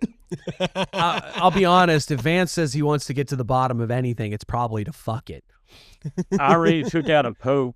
Now I'm about to take out the alien. That's right. He death touched the Pope, didn't he? Yep. Oh, yeah. He killed the last Pope. He killed the Pope.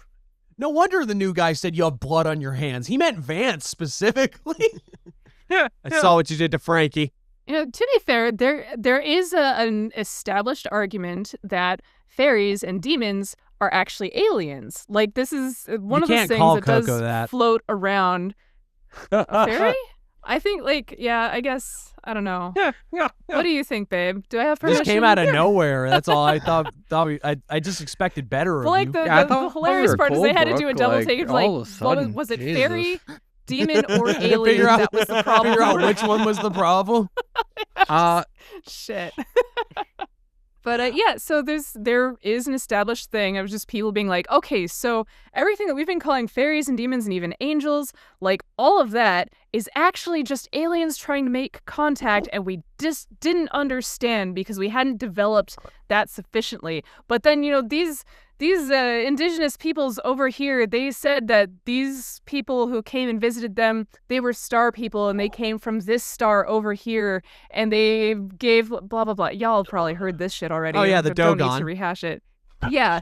So, that narrative exists, but I think Vance is probably the first one to be like, actually, the aliens are demons. They're trying to trick you, like them dinosaur bones. Demons were there, but we tried to give them a facelift by calling them aliens, and actually, they're minions of Satan. Well, that's what they think everything is when they don't like it. That's like that. It's one of those things where Hyatt talked about Leary and other people like you mixing your facts and your metaphors, and that's what I think these people are doing most of the time. I don't think J.D. Vance really believes in demons. I really don't, because I think he's a fucking liar. I don't think he really believes in Catholicism either. I think he's full of shit. I think he's a grifter, and he will say whatever he thinks will make people like him. I think the only thing he believes in is that he's gonna fuck that couch. Yeah. That couch is looking mighty sexy. I really like the idea that there is a war going on and massive domestic unrest, and Vance is like, boss, what am I gonna do? I don't know. Go on a podcast. Go alien hunting. It's like, all right, fine. I'm going to talk about aliens, though. I'm going to make it really embarrassing for everyone. No, it's worse than that. It's because you remember Trump came out like a little bit ago talking about the aliens and shit. Oh, he's trying to follow his lead. Yeah, exactly. Yeah, he's like, well, Daddy Trump sure does love it. Aliens. Well, I'm gonna go talk about aliens. Now, here's the problem. He can't even be the craziest, because former Congressman Matt Gaetz also got on a program and talked about how there was a alien human breeding program that he was made privy to, which I love because somehow former Congressman Matt Gaetz knew about it, but Vance didn't. Vance still thinks it's demons. Just nobody wants to talk to this guy. Would you want to talk to him? So they've got demons trying to impregnate human women on the government's bill. Like, this seems weird. Is this super soldier shit? And the taxpayer is funding it. I can't believe this. I thought Doge was supposed to take care of this. Get closer to the mic, local. No.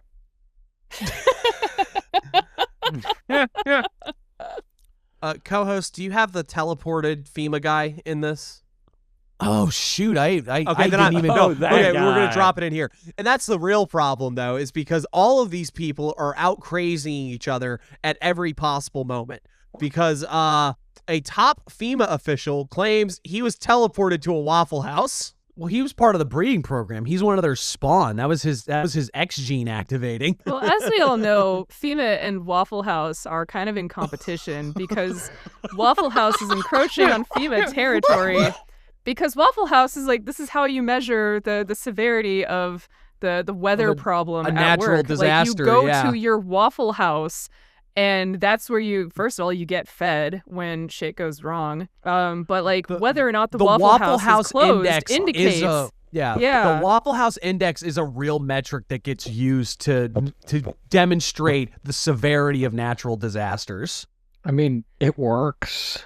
And FEMA doesn't like this. FEMA feels like this is stepping on their territory, and so like they've got a turf war this is beef. about this. This is hella beef. Yeah. And this is why the FEMA guy's like, I did not show up there because I wanted to. I was coerced into going to the Waffle House by means of teleportation. I otherwise would never step foot in a Waffle House and betray my people like this. Well, who amongst us has not teleported to a Waffle House when they definitely should not have driven there?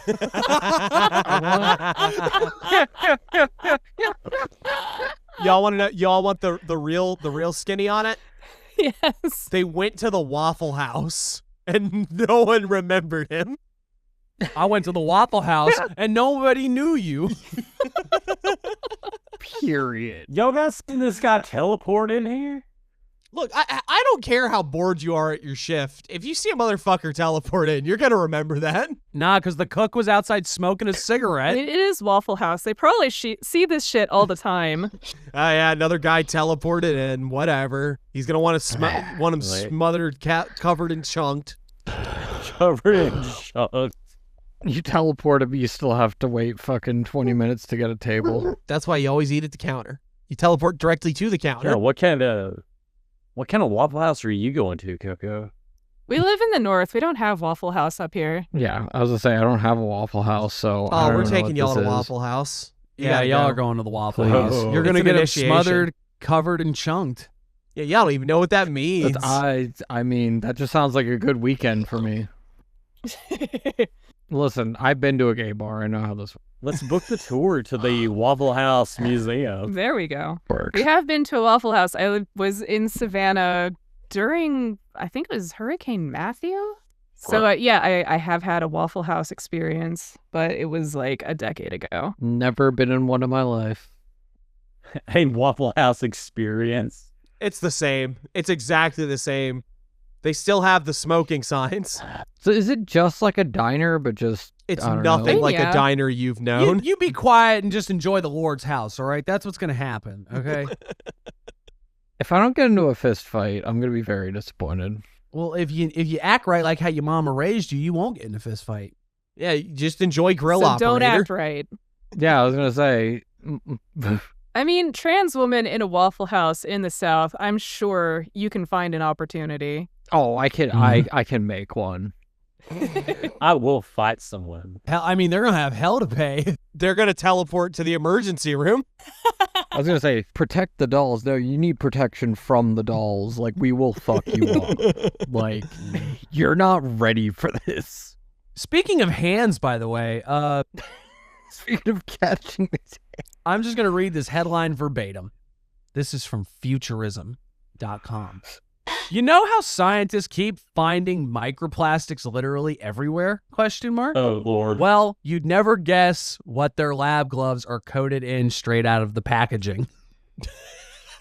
oh, I was talking about this at work earlier. I love this. I love this headline. And to be fair, there's nuance here. It doesn't mean that like, oh no, it's not like everything's fine, go back to bed. It was just all on the gloves. But there are cases, particularly in like these absurdly remote locations. And maybe like when they found them in the deep, there was headline about like microplastics inside of dudes' testicles and stuff.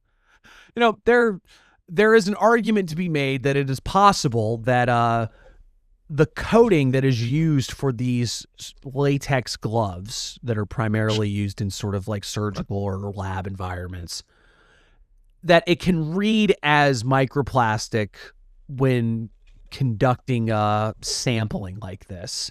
So there could be cases of raising the threshold of perceived or calculated microplastics by massive amounts of degrees.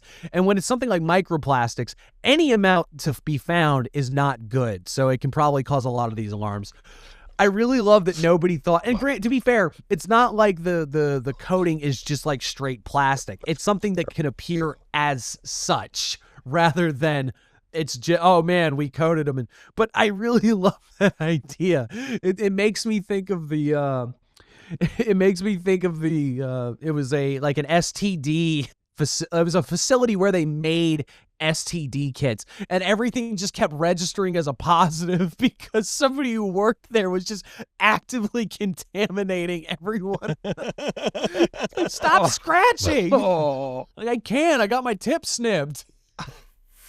I'm just imagining like the guy who had to present that study to people like, hey, so we might have been contaminating all of our samples. Daddy made an error. I know you're upset. I know we've wasted a lot of research. We've got a lot of false positives, but let's look on the bright side. We're not full of microplastics. That's a win in my book, I think. Oh, I'm fired. I understand. Next, it's going to be that, next is going to be sampling error in cigarettes means they're actually better for you. It does raise the question of how much plastic is being used in these environments that hasn't been taken into account as possibly shedding plastic particles into literally everything. Like if you're using like the fucking squeezy bottle thing to draw up samples of liquids, I cannot think like of the pipette? word for this. Yeah. There we go. I was like, pipette? Is pipette right? Shit. I just made up that word. If you're using a pipette and the pipette's bulb is made of plastic, maybe that is contaminating your sample and should be taken into account. Maybe that's a factor here. Maybe it's the plastic fetishist that works in your lab who won't stop also scratching. Also a very real possibility. Maybe it's the big fake tits of the husband of the head researcher. I'm kidding, folks. Those should be rubber. Well, they should be silicone. They're plastic. No. Look, all I'm saying is that if you look at those big fake perky tits, those were like, those are unnatural. Those don't look like actual human body. That was probably that was stuffed with like the innards of Beanie Babies or something. That was they crunch when you squeeze them. There was a bicycle pump involved in this. This was nonsense. They probably honk. Yeah, that was macroplastics. Macro. Oh god. Look, and that was Bryon Noem's bimbo name, by the way. Macroplastic. I'm Bonnie Macro. Oh gosh. Okay. What else have we got at this point? I felt like I should save the best for last. Thieves steal 12 tons of Kit Kat chocolate bars in Europe. Good for them. There have been multiple companies making meme statements about how, they're very sorry for what happened to Kit Kat. By the way, our product now comes with Kit Kats on the side. We have come into an awfully large supply of them. They're pretty great.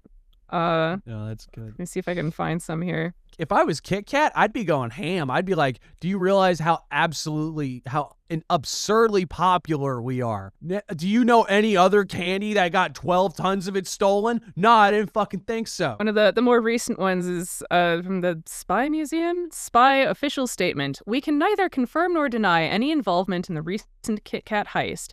All we can say is that whoever pulled off the operation clearly possessed high-level tradecraft skills. Yes, our newest exhibit, Camouflage, designed to deceive, explores how things can vanish without a trace. This is a coincidence. The exhibit has been planned since 2025. On a completely unrelated note, we are excited to share that we will now be selling Kit Kats in our Spy Museum store. Well, that's pretty good. You know what's really great about that, y'all? You can find out. Kit Kat by has joining launched the a Patreon stolen... and... Join the Patreon. You get a free For Kit Kat $5 with a every month. new $5 a month. $5 a month. free Kit Kat with each subscription. No, Every month in perpetuity because God knows we have enough of them. We got way too many, and I gave up candy for Lent. This is a problem for me. Oh, you've only got 2 more days. Hold out hope.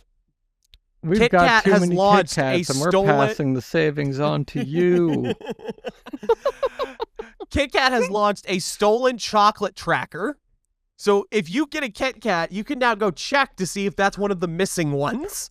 This is the fucked up thing about this entire story is that the Kit Kats that were stolen, they opened packages and just snapped off a single Kit Kat bar from every one of them. Oh, that's how they're gonna beat the tracking. They're breaking them up individually and then switching them around.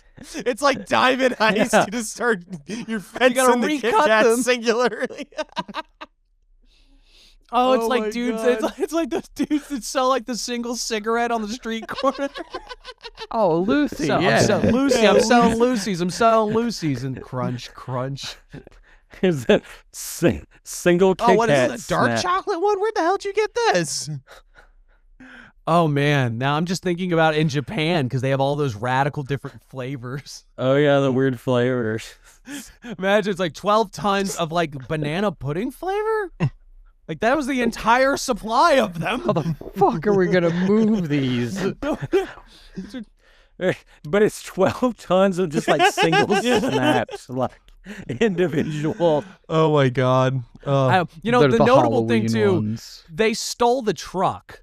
Like that's how they got away with a massive amount of Kit Kats is they stole the whole cargo truck, right? I really love the idea that they're gonna just find the truck parked somewhere with the keys still in it. And they're Is like, there not "Oh, like a shit." load jack on it or It's something? like candy's gone. It's like we didn't even, man, they didn't even want the truck. They literally just came for the candy.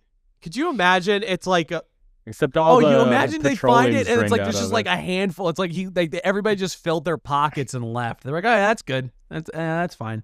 That's all I wanted.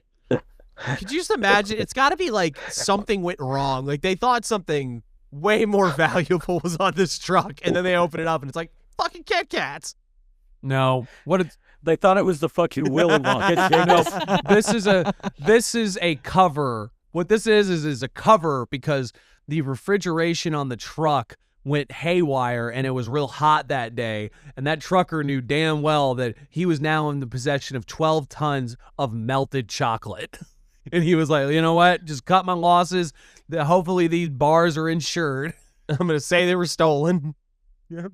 Oh my But God. no, yeah, he just left the truck, went home.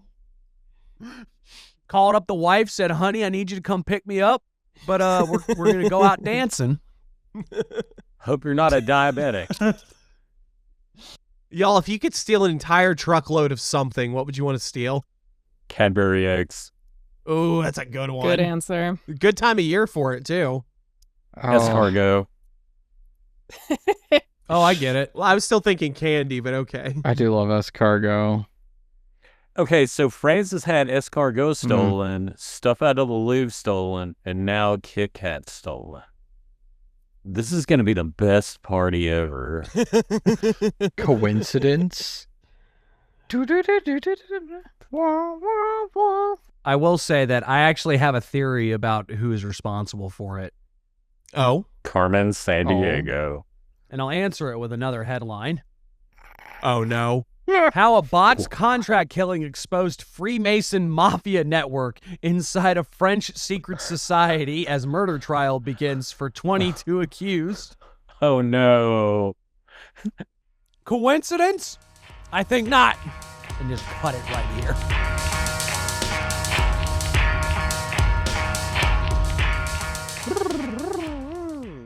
Through the power of future editing, because this was recorded after the rest of that, we have an addendum to the news segment. Now, I don't remember if I said that, oh, man, that deadline's going to come and he's going to be like, oh, psych, I was kidding. But, like, for realsies, you got to open the straight. But I'm pretty sure I said it, and I'm usually right, especially when I'm right about things that happen, because that's what happened. Yeah, pretty much everyone was sitting on pins and needles all fucking day, waiting around for 8 p.m. EST for the end of the Iranian civilization, as he said. Oh yeah, that was the other. He got up this morning, said, "I'm gonna fucking end your entire civilization," and then 15 minutes before the bombs were supposed to start, he was like, "Yeah, okay, 2 week ceasefire." Fucking embarrassing all around. And Iran has basically said That was our idea. the Americans have effectively accepted our 10-point plan, even though they said they weren't gonna. So we'll see how this pans out. Apparently, this is a war that everybody won, except America definitely hasn't won shit. What about the rest of you guys? You guys are still here. You got any thoughts? It's just sad. Sunshine and lollipops. The Pakistani PM posted a thing about, a couple hours before they announced that were going with the ceasefire. That was like, diplomatic efforts for peaceful settlements of the ongoing war in the Middle East are progressing steadily, yada, yada, yada. But when they posted it, there was a thing in there originally that said draft Pakistan's PM message on X. And then they had to go and edit it back out. Which, why wouldn't you just delete it and then repost it? Why would you let people see that you edited it? 'Cause they're fucking lazy. Has anything about this struck you as remotely competent ever? Fair points all around. It's my bad for even questioning it. Now back to the episode. We've had a lot of fun this episode. Oh, guys, we were wrong. We were so wrong. Oh, it's all over. It's fucked. Mushroom clouds in the strait. It's all on fire. It's all over. The oil is on fire. The oil sits on top of the water. It's a horrible mess. We are going to need a lot of Dawn. I told him, Dawn gets the oil off. I don't know what this bit is. I like how you were This is just half an going into a elaborate Trump commercial for impression with Dawn. that. Almost. There's definitely a bit here. Dawn gets the oil off, but I don't know. I can't find it. Guys, Off of I'm what? still so spacey. Dawn gets the oil out. He gets the oil right out of the strait. That's what they say. Many people say this. Many such cases. I mean, he did get the Many oil out of the such strait, and no cases. one's been Yeah, going there's through there for a nothing's while. going out. Nothing's going in now. We're fucked. We're fucked, Donnie. Dawn gets the oil out. I think we kind of fucked up the news segment. We were supposed to have a really good time, and pretty much the only part of it that was funny was Kitkats. It was mostly sad. Wait. What Yeah. about the new Lord of the Rings thing? Did we talk about that? What? I'm sorry. We were looking for good news. What the new Lord of the Rings thing about it's a little gnome Damn. that's trying to get big tits? Did I misread this headline? Fucking hell. No, I think you read it perfectly right. Ugh. Oh my god. I think in an effort to give people something to have a giggle about, something to be a little perplexed by, something that's not so heinously destructive at all moments, we're going to do our culture piece this week, right? That's the plan? Yeah, what's our culture piece? Is it local banging around in his room? Shut up. You realize now I have to leave in the banging for that joke. They could have just been edited away. Guys, the culture piece this week is local building a fucking birdhouse.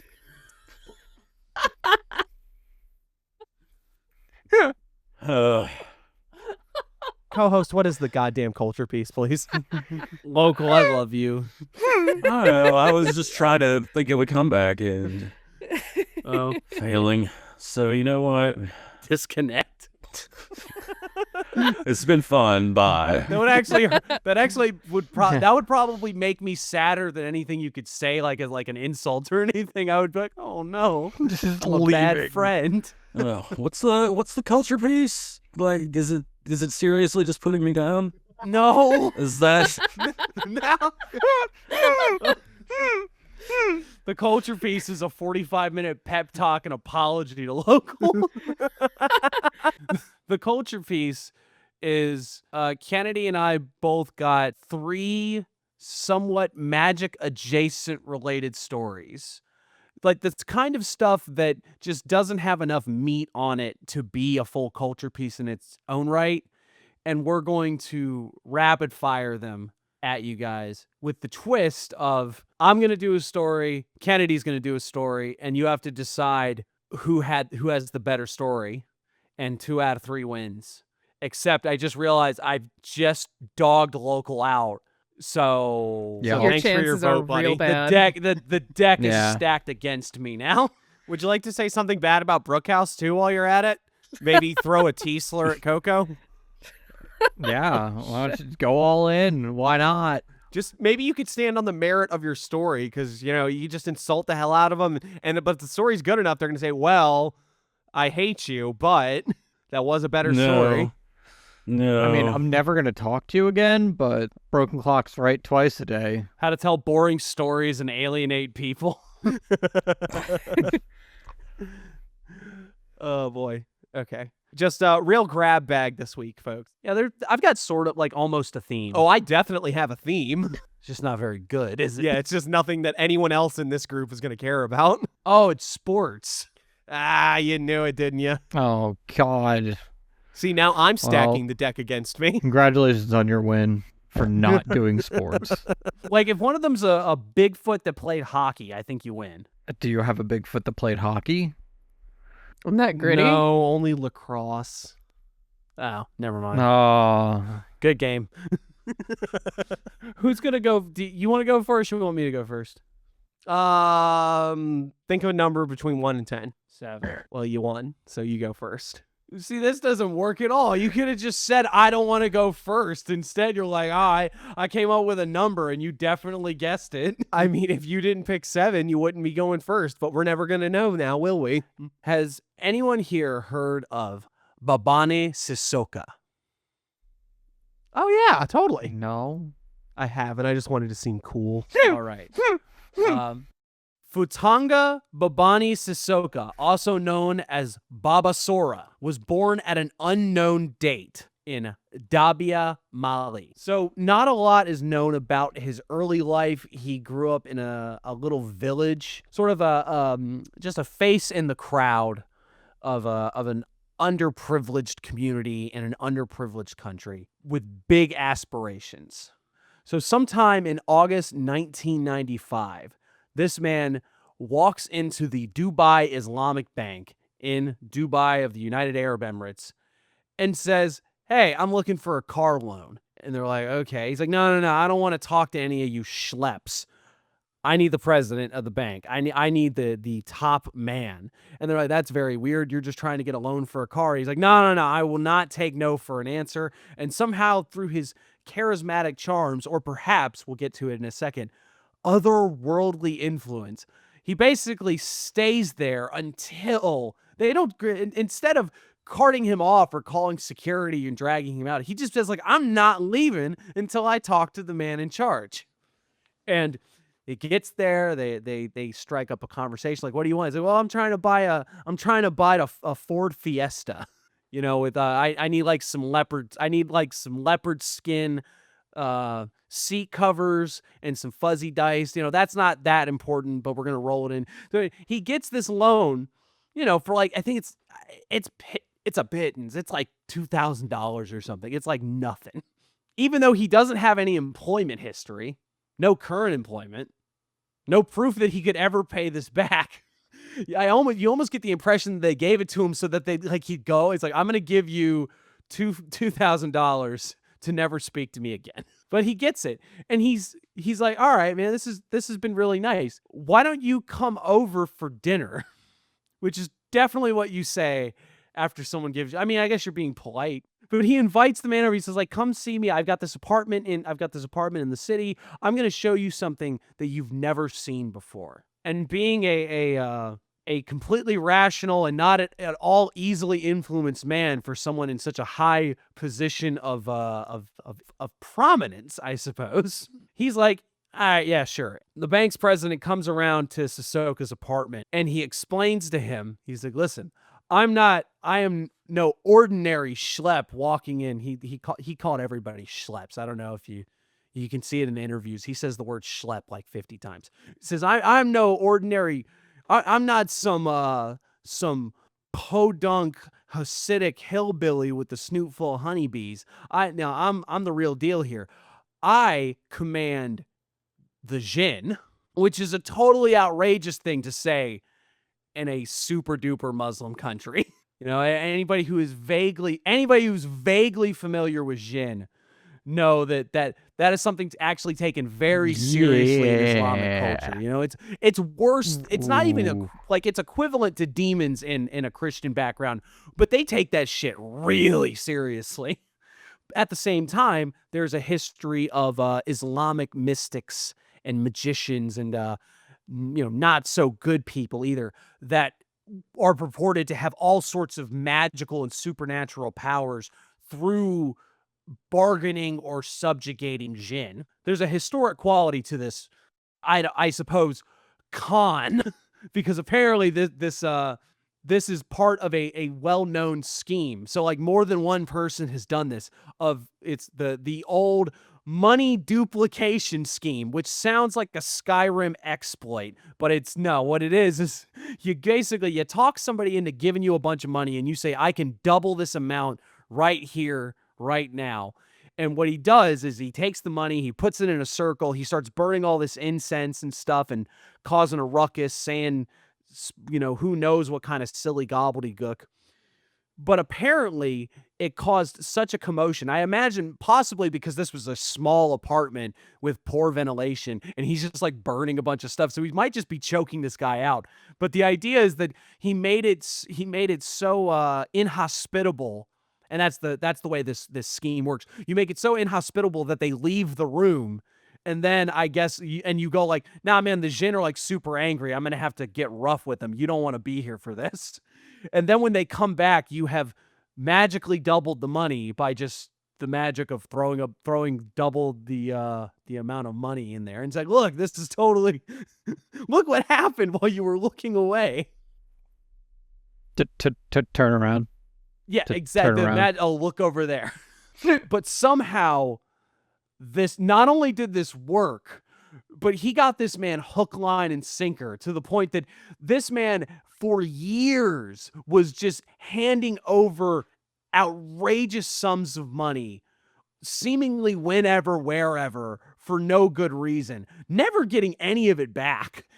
I can only assume that that Sissoka, who took the money and started just living an exceptionally lavish lifestyle very fast, to the point of he got the nickname Babasora, which essentially means like one who's extremely generous, somebody who gives it away. His whole point, money meant nothing to him because he could always just call up the head of the Dubai Islamic Bank for another transaction. And this went on for years.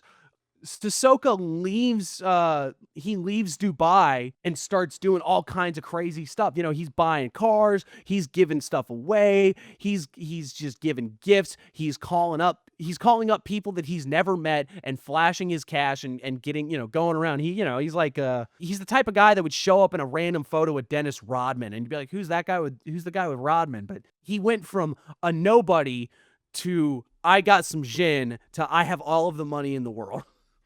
And he goes over to America, right? Yeah. He goes over to America. He does, one of the other crazy things, he opens an airline, right? Named Air Dabia, named after the village that he grew up in, because he wanted to do something to make his people proud. Now, of course, he just bought some old 727s and they never actually flew anywhere or really got off the ground. But on paper, Air Dabia was the West African airline of the people. And I really love this notion that he had he pulled off this one silly ass con. And I imagine he probably did stuff like this with other folks. Like he pulls off on the big fish and he's like, all right, that's it. I'm cashing out. Because in record time, this man is blowing through his money. He's doing all, he's spending all of his money and calling up the Dubai bank. He gets arrested because he was trying to buy 2 Huey helicopters. Jesus. Like you do. And it causes such a hubbub. He ends up as a fugitive He ends up as a fugitive, gets arrested in Geneva, and apparently the Geneva prison was begging the U.S. not to take him yet, because while he was in prison, he's spending I don't know where he's got the money, or if somebody's got it in like a sack or whatever, but he's like calling in like lobster and steak and getting it delivered to the prison and like feeding the prison guards and stuff. This man literally just doesn't care about anything. Yeah. It's hilarious. You'd be like that too if you knew the djinns were looking out for you. Yeah, I'm starting to think he might really know the djinn. There is almost like the Teflon aspect of this, of like, man, like, dude, it's like, you're in prison, not even bothered. It's worth noting that he actually got in trouble not for trying to buy the helicopters, but because he tried to, basically when there was some legal red tape, right, dealing with the export of what is essentially a military craft. He passed a bribe on to somebody to try to get them to just look the other way. And instead they were like, hey, he tried to bribe me, which is just, that's the problem with bribes. It's either going to work or now you're in more trouble. But, basically he ended up serving, 43 days in jail and a $250,000 fine. Yeah. 43 slap days? on the, he didn't even serve all of it. Of course he Jesus did. Christ, he got out on good behavior. He really is the He just Teflon mom. disappeared. I love it. Gave $1 million Yeah. to a homeless shelter, apparently. That was part of it. That was somehow part of his sentence. He was just like, what if I do something really good? What if I pay the good karma tax? They're like, oh, you rascal. But tell me more about how you can double my money. Pass the lobster, please. Okay. Yeah. And he ends up going essentially house arrest back in Mali.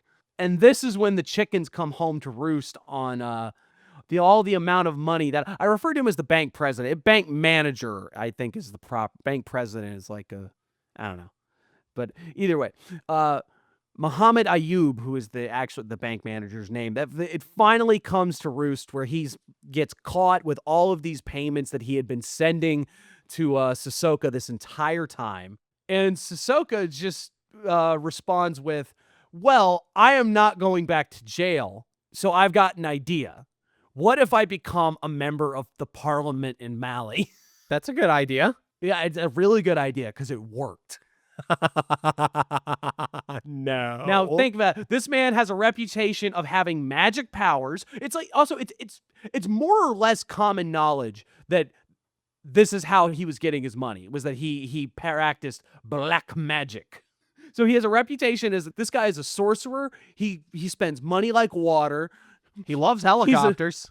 He loves helicopters. He loves aircraft, apparently, is the thing. He got his airline and he got helicopters.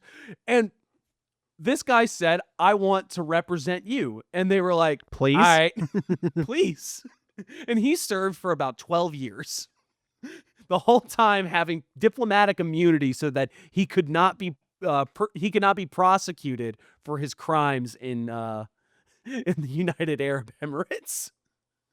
Now, during this time, it is alleged that he underwent some sort of exorcism to cure him of his nefarious demonic influences, right?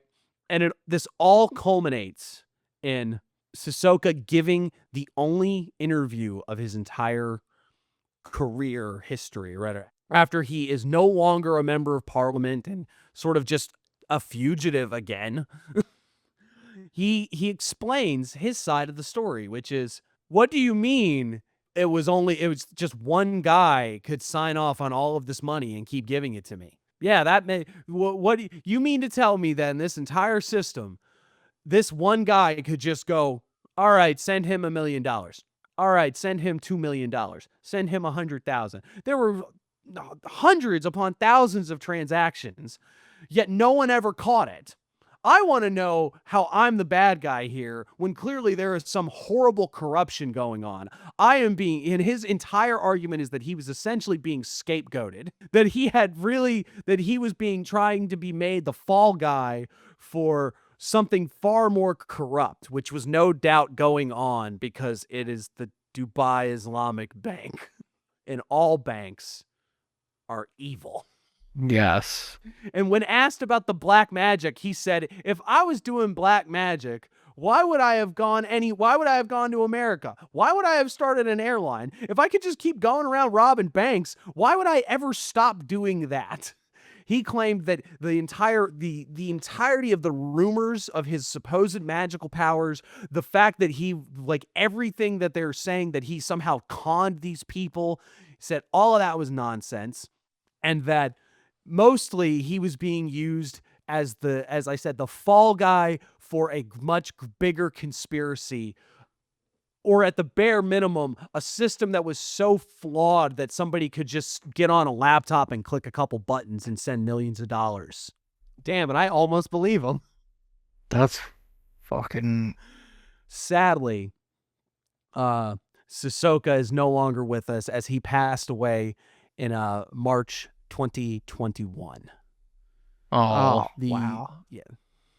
But what a story. He left behind a magnificent legacy and a almost functional airline.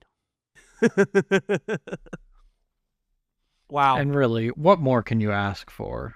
What a great man. What a great man.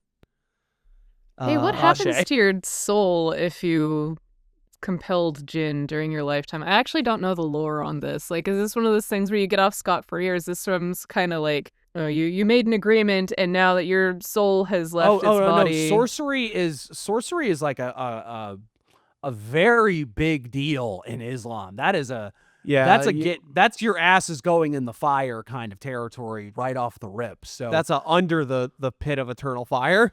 But he might have gotten out with the exorcism. So what we've learned here is that if you're going to commit a crime, become a politician, go big, and then run for office. Yeah. Oh. If you commit crime and you make enough money off your crime, you get forgiven. Seriously, I mean, I love the Teflon Imam here. He's a great dude. That's incredible. That's also just an incredible, like, name. Teflon Imam, yeah. That was my favorite Frank Zappa album. Oh, God damn it. It would be a fucking Frank Zappa album, too. So you got a story to compete with that one? I'm not going to lie to you. I don't think this one will compete, but it does have similar themes. It's a sort of a rags to riches tale. So I'm gonna tell you about a little guy named Robert Rozier Jr. He was a defensive end. I know, sports. Everyone has already for tuned what out. team? The St. Louis Cardinals. Chirp. Yeah, see, Coco knew. Yeah. So he was a okay player. He's one of the many people within the professional sports community that is not really that important. He was just there because they needed him in case someone got hurt. That's pretty much what his lot in life was. It's very sad. He was drafted in 79, 228th overall. He played in 6 games. He started in none of them. His entire career? Well, in his time before the Cardinals. Oh, okay. His professional sports career was cut short because of allegations of drug use and petty crime. Hell yeah, diva. How petty? Like, was he talking shit? The typical things, just being a cool guy and doing bad things. He briefly played in the Canadian Football League, which I know you're sitting there going like, wow, there's a Canadian Football League? I didn't think I could be any less interested in football. But he plays for a season for the Hamilton Tiger Cats, and then he played for the Saskatchewan Roughriders.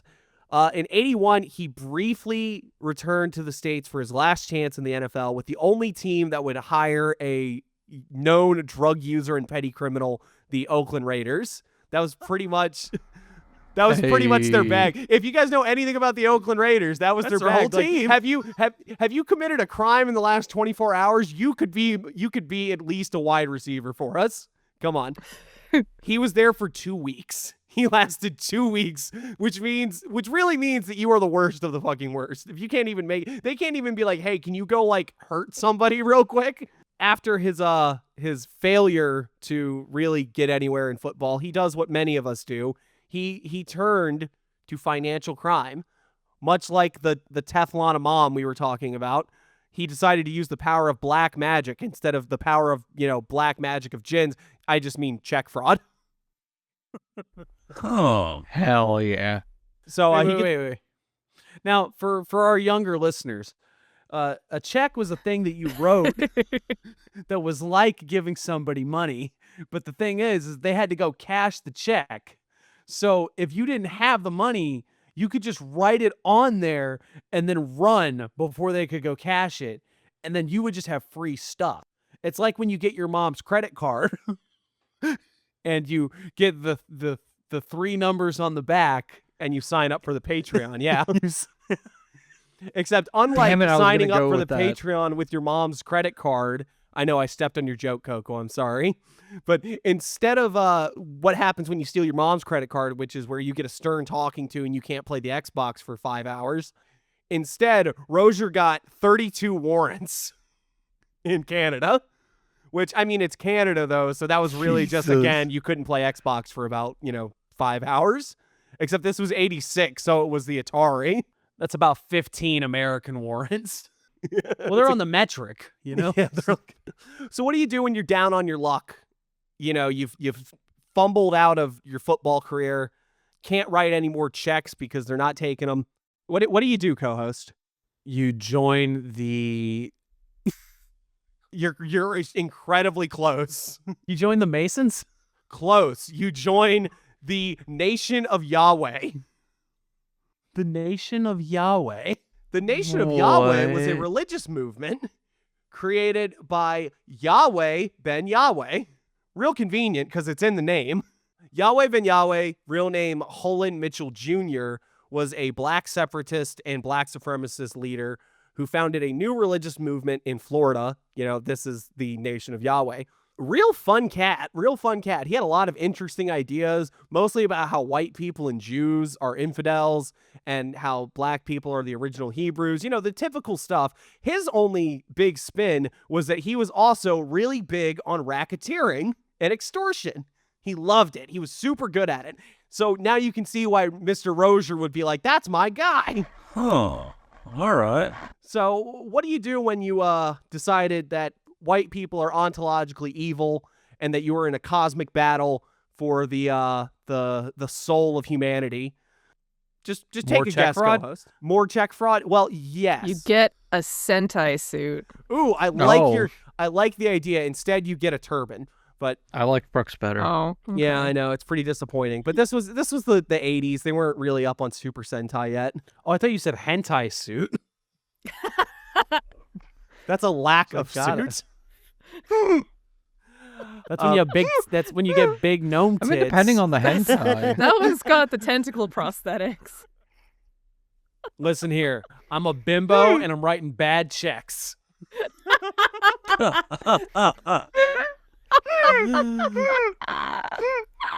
So he donated all of his possessions. He took a new name. That. He donates all his possessions. He takes a new name. He's now Nariah Israel. And in an effort to join Yahweh ben Yahweh's Brotherhood, which was a secret group of tall, muscular young black men available for discreet missions. We are getting a lot closer to the hentai thing here, aren't we? So Rozier discreet is a word choice. I mean, I think tall, muscular, young black men is also a choice. I mean, yeah, like up until that point, discreet is just like, No, I'm with we local. use that word What's in a specific mission? contexts. Yeah, like What are these mission missions? and discreet are doing some interesting gymnastics here. Rozier undertook the initiation process of killing random white devils. This included killing a drunk man at his apartment after he followed him home, stabbed him with a 12-inch Japanese knife, according to the Wikipedia page I have up here. Rozier then followed home a 61-year-old man from a bar parking lot, and they cut off his ear so they could show Ben Yahweh what a great job they did. They then lost the ear and had to go back to get the other one. This goes on for quite some time. There's at least, I think, 7 people that he ends up murdering as part of this process of showing what a good guy he is for Why Ben did Yahweh. you decide to stop the fraud when it came to killing people. Like, you could probably get some fake ears and be like, yeah, man, Whitey had it coming. I don't know. At this point, once you give up all your possessions, you're kind of like, you know what? I'm in it to win it. Well, this just sucks. I mean, this is just like a sad guy that got taken in by a cult and made to do horrible shit. I mean, yeah, essentially. That's pretty much what it turns into. The problem is he leaves the cult, but then in 1990, they pretty much built a case around this Yahweh Ben Yahweh for all of his other criminal dealings and get him to turn state evidence, because once you admit to killing at least 4 people, you're pretty much boned. The really sad part about this is that Yahweh Ben Yahweh gets off on state level. It wasn't until he got brought to the federal level that he gets done in for conspiracy to commit murder. He also got away with all of like the racketeering and extortion shit, basically. It's really kind of a bummer. It's very, very sad stuff. Aww. And, he ends up going to prison for 22 years and gets put into the witness protection program. He gets a new name. He's now Robert Ramses. So now we're on the third name. Essentially, he serves his time. He eventually gets out. And what do you do at that point, co-host? Go back to writing bad checks. Bingo. You go right back to writing bad checks. My man. Because what else can you do at that point? And because of the 3 strike laws in California where he is at Life in prison. Life imprisonment. Yep, 25 years. Aww. As soon as you said the name that he was using in witness protection, I knew that the story was not going to have a happy ending. That was the point you knew? He might have turned his life around. You heard Ramses and you were like, yep, this is going to end bad. As of July, he gets his lovely daughter, John Bonet. Oh, no. Oh, no. I Dark thought that's where you were plot going twist. with that, local.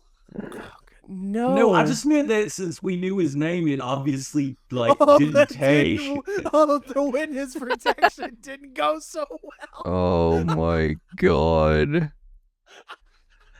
You took it to a dark place, man. Fuck. And this was already a dark place. We had a combination of murder and black supremacy. This is about as dark as it gets. Oh, actually, I'm being like, oh man, it's a shame that he got life in prison. I forgot he killed like 7 people, right? Didn't you say something like that? Yeah, and he wrote all them checks. The bad checks or whatever, but like if you kill that many people, he'd stay in jail, dude. No. Yeah, the murders or whatever, but bad checks. Come on. No. We don't fuck around with money in this country. Look, the problem is that so many people wrote bad checks that now places don't even want to take checks. So I can't write a bad check even if I wanted to. Y'all ruined it for the rest of us. You got a point there. So, you know what? I'm glad he's in jail. You're right. You won me over. As of July 2025, Rozier is still in prison at Mole Creek State Prison. As Ramses. Can we write him? Yeah, we can. We can ask him why he murdered all those people, or ask him if we can get a check. Can you sign this check for me? Yeah. I think this is a nice counterbalance to your story because it shows you that if you're not successful enough in your criminal activities, you just go right to prison. He didn't have any Djinn. Yeah, that was it. He thought he was going to get away with the power of the Black Israelite God on his side, but apparently not. Apparently not. Okay. I'm gonna I think we need to put it to a vote. Who wins this first round? Some guy that wrote a bunch of bad checks, or Djinn Master Babasora? Hey, he said he wasn't a Djinn master. He said that was a lie. That's exactly what you would say if you. Exactly what you would say. All I'm saying is, do you want a real story that actually happened, or a lie concocted by co-host and the rest of the Dubai bank? I'm gonna quote a good song. Tell me lies. Tell me sweet little lies. I'm sorry. That's understandable. That first one was just incredible. Co-host had a better story. I admit it. No. What the rest? What the rest do you say? I like Kennedy's. You know. Thank you, What local. kind of Kennedy is it mean to me? Checks in the mail, local. This is where your Patreon money goes. What did we just learn about checks? Apparently nothing. That's why he's sending one. Local, you're white. Last time I checked. Off to a great start already. No reason. Do you have ears? Oh my god. I don't know. I think from an occult perspective, like if that's our criteria here, I'd say the Djinn story definitely wins. Like this dude is claims to be working with Djinns and using them to get shit done, and gotta say, it sounds like he succeeded as an occultist in this regard.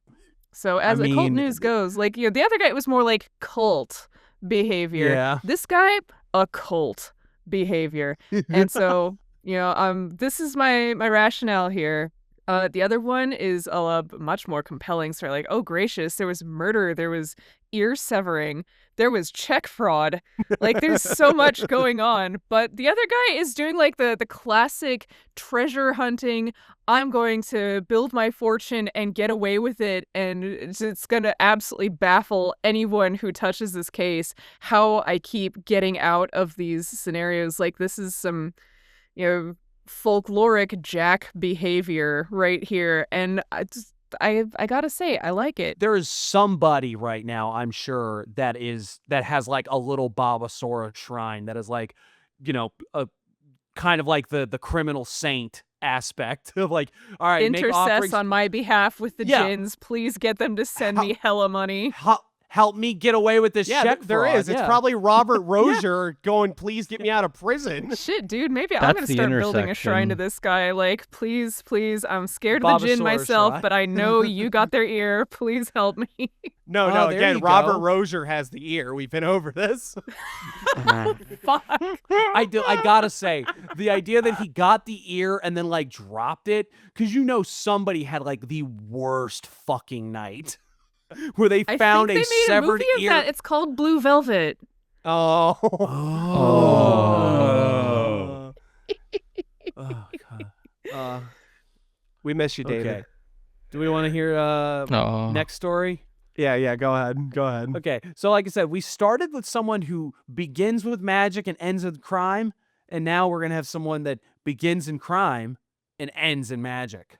Has anyone heard of Dawn Bennett? No. No. No idea. Dawn Bennett was a financial advisor.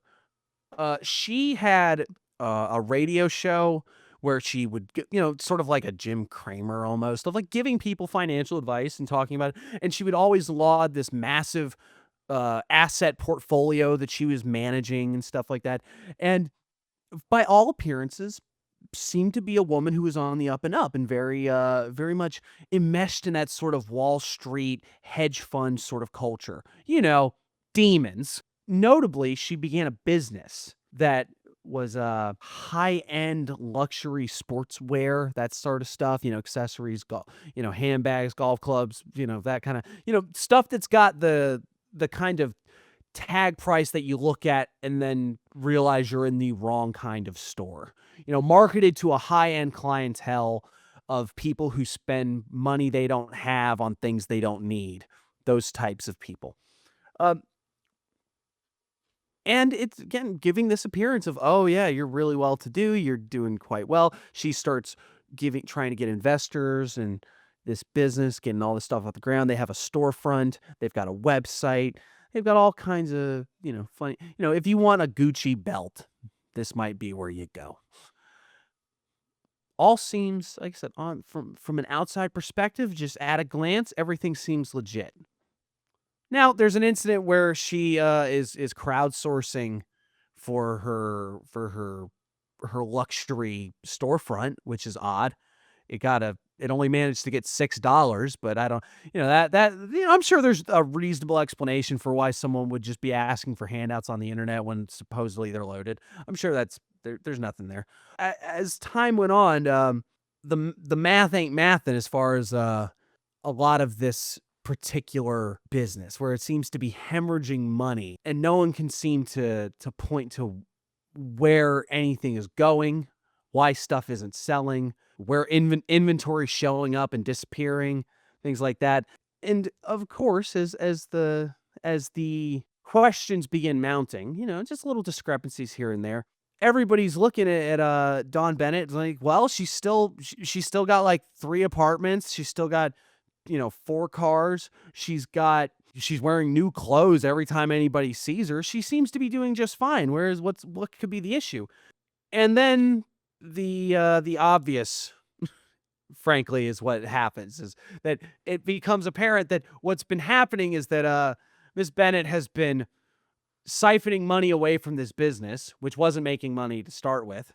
It was actually being funded by her finding people who were willing to invest with her business, or more importantly, people that she was saying, hey, let me handle your financial investments. You're trying to get ready for your retirement. You've got some stocks you want to manage. You want to be here. Give me those. And instead of actually investing them in anything, she is paying back the investors with money that she's claiming is coming from the business. You guys know what that's called when you get more investors and you take the money they give you to pay back your old investors so that you can act like there's money still coming in? The term escapes me. Oh, fuck. It's on the tip It's called of a my tongue. Ponzi scheme. Yeah. Oh. Yeah. So that, very quickly, this has gone from a woman who seemed to be like, well, yeah, I'm managing, $200 million, whatever figure it was, in people's finances and various across various stock portfolios. And now it's turning into, I took 80,000 from an old retired couple and I used it to pay back somebody who I already owed money. And then meanwhile, she's cooking the books to try to make it look like this business is making money. And they're not even doing a good job because it's still obvious that no one is buying anything. So where is the money coming from? And you're still seeking investors constantly. So there's a certain point that when a business is doing well, you don't have to keep asking people for money. But meanwhile, the problem with a Ponzi scheme is that you keep having to feed into the system. Eventually, you're going to run out of new investors' money. And Miss Bennett has compounded the issue because, how I mentioned that she's always showing up in new clothes and has multiple apartments and multiple cars and is living a life of luxury and keeping up. Let me guess. She's embezzling too. Yeah, absolutely. The notable thing is that when her properties start getting raided, they found that she had an entire property that was dedicated to inventory. It was just loaded with 700 different pairs of shoes on a rack mounted across the wall, multiple outfits, stuff that still had the tags on it, which would make sense if it was being used as like a storage front, but they're all the same size, her size. Oh no. Women be shopping. Women do be shopping. This woman do be shopping. As the chickens are already coming home to roost, the wolves are at the door. It becomes apparent almost immediately, once they start digging into the numbers, that this woman she's performing predatory acts upon a lot of gullible people who didn't know any better. Like I said, the example of old retired couples who didn't think that this was who trusted her because she had a radio show and she said that she managed all these other people's money. And what she was doing was taking their money, putting it in her pocket. One of her accounts had $35 in it by the time she got arrested. Oh my God. She had nothing. She was flying by the seat of her pants. She had no Djinn to call on. She certainly didn't have a bank manager.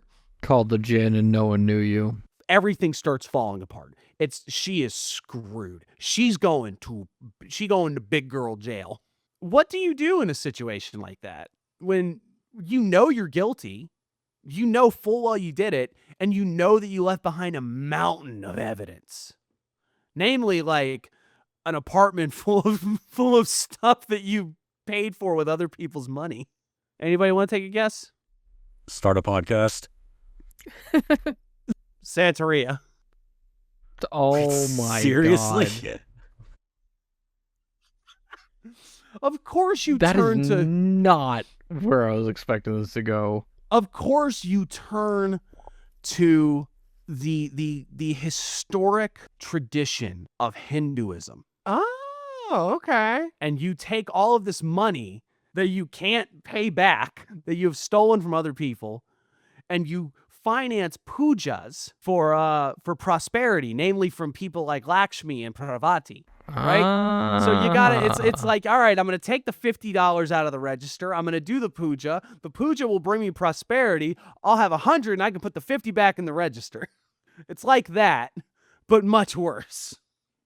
She's doing this whole time. She's sending money. That's a service you can do. You just send a bunch of money, and then these yogis, these priests, whatever, they'll just do the puja for you. You can do, a lot of Buddhist temples do it too. You know, it's like, but as things are getting worse, and she's getting investigations into her, and her radio show gets canceled, and all this stuff, she turns and she starts doing pujas to the more wrathful sort of, Durga, Kali, those the ones to try to like defend you and ward away evil forces. Now the problem is that the evil forces are coming from inside the house. So I think it's almost a case of you're hurting yourself in confusion.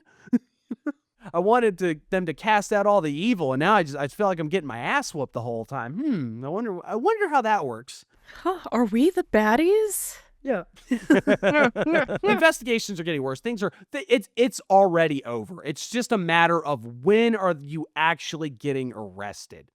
But you can't keep an evil Ponzi scheme, con man, Wall Street demon down. She's got one more trick up her sleeve. Hinduism didn't work out. So she went down to the butcher shop, got a big old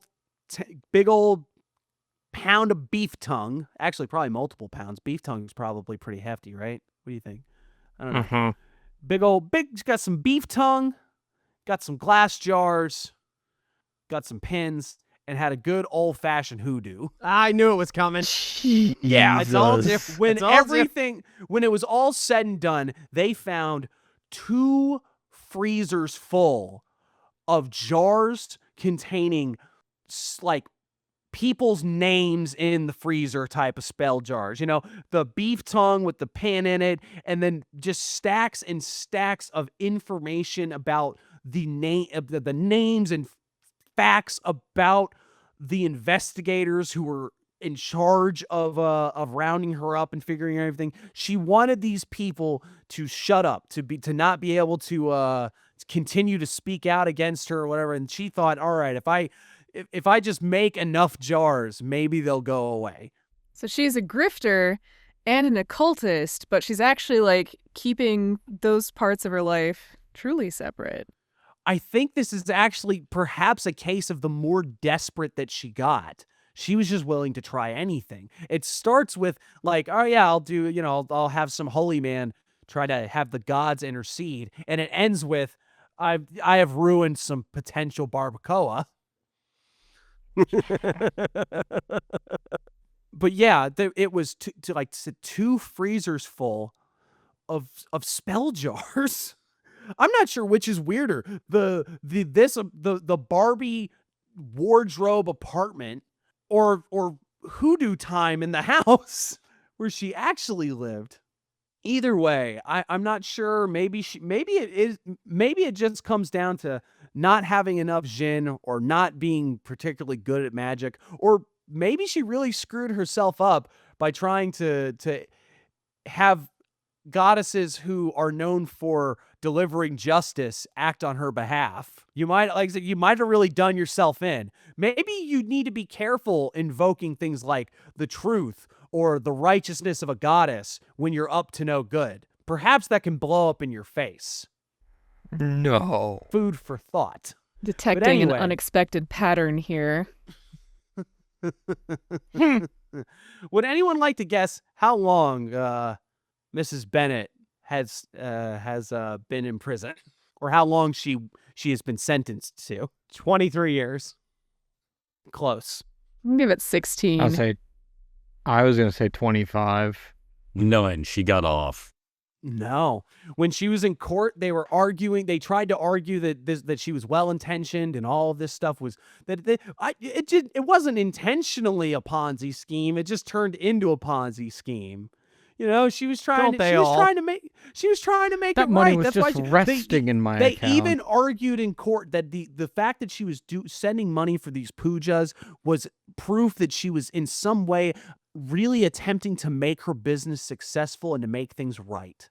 And they still slapped her with 20 years. Oh. Couldn't have happened to a nicer lady, huh? Oh. All in all, she stole nearly $20 million from 46 investors, many of whom were retired, many of whom were elderly. At least one example was someone who had an ailing wife and had explicitly told her, you cannot invest these in anything high risk because it's all we have. Oh God. Like, I hope they sold every stupid, every Dolce Gabbana fucking hairpin. I hope it was sold and that these people were to get able to recover as much of their money as possible. And she can stay there. Fuck 'em. She and Yeah. her and Ramirez can be pen pals till the end of fucking time. Let her rot. Yep. Sucks to suck. Jesus. That was a good She one. destroyed so many opportunities for so many people. That's really sad stuff. And Hoodoo didn't get her out of it. Nothing got her out of it. Nobody escapes the things they do. One has to wonder how she arrived on Hoodoo as the appropriate option here. Because she was on Google. No, because she was going through the dictionary. She said, all right, Hindu, that didn't work. What's next? Hoodoo. There we go. She listened to the Minnesota Voodoo episode. No, because then And she I would mean, have she's got got all out. this extra. She's got all this extra cash, and she's like, I $5. should spend it on a Patreon. Hey, Yeah, to if any only. evil demonic Wall Street types that are trying to use magic to get out of their financial crimes, if you invest in the Chaos Magic News Patreon, we will We'll do a Minnesota voodoo for you. We will $5 a perform month. a Minnesota voodoo rite to Saint Babasora. We will invoke the Teflon Imam for you, and you will get off scot-free. Allegedly. Allegedly.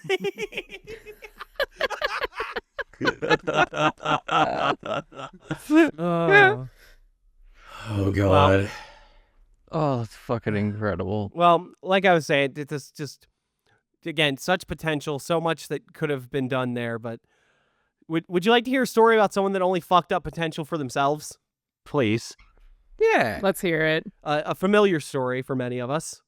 You know, you're a young college athlete. You're getting ready to go into the big time.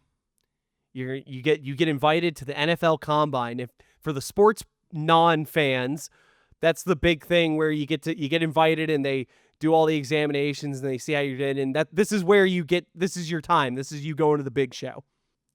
Adam Wema, he was going to attend his pro day on March 20th. He would do what everyone wanted him to do. He's going to dazzle the scouts. He's going to wow the crowd. It was going to be his moment. He was going to show them that why he was such a admirable prospect. Instead, I will just say it. God told him that he had to leave. Like you do. Like you do. Yeah. God said, get the fuck out. And if he left, he was going to get drafted by the Seahawks. God told him this. At least go for a better team. Yeah. What happened? Was God right? I was like, you're setting the bar too high. I'm gonna adjust your standards. Let's swing for Seahawks. Yeah, let's swing for Seahawks. Look, if you're going to leave, you're going to be on a shit team like the Seahawks. That's what's going to happen. No, it did not work local. Wait. Was it during the Peter Carroll years of Seahawks? No. Oh, okay, so it is decidedly Yeah, it's decidedly D tier. Yeah.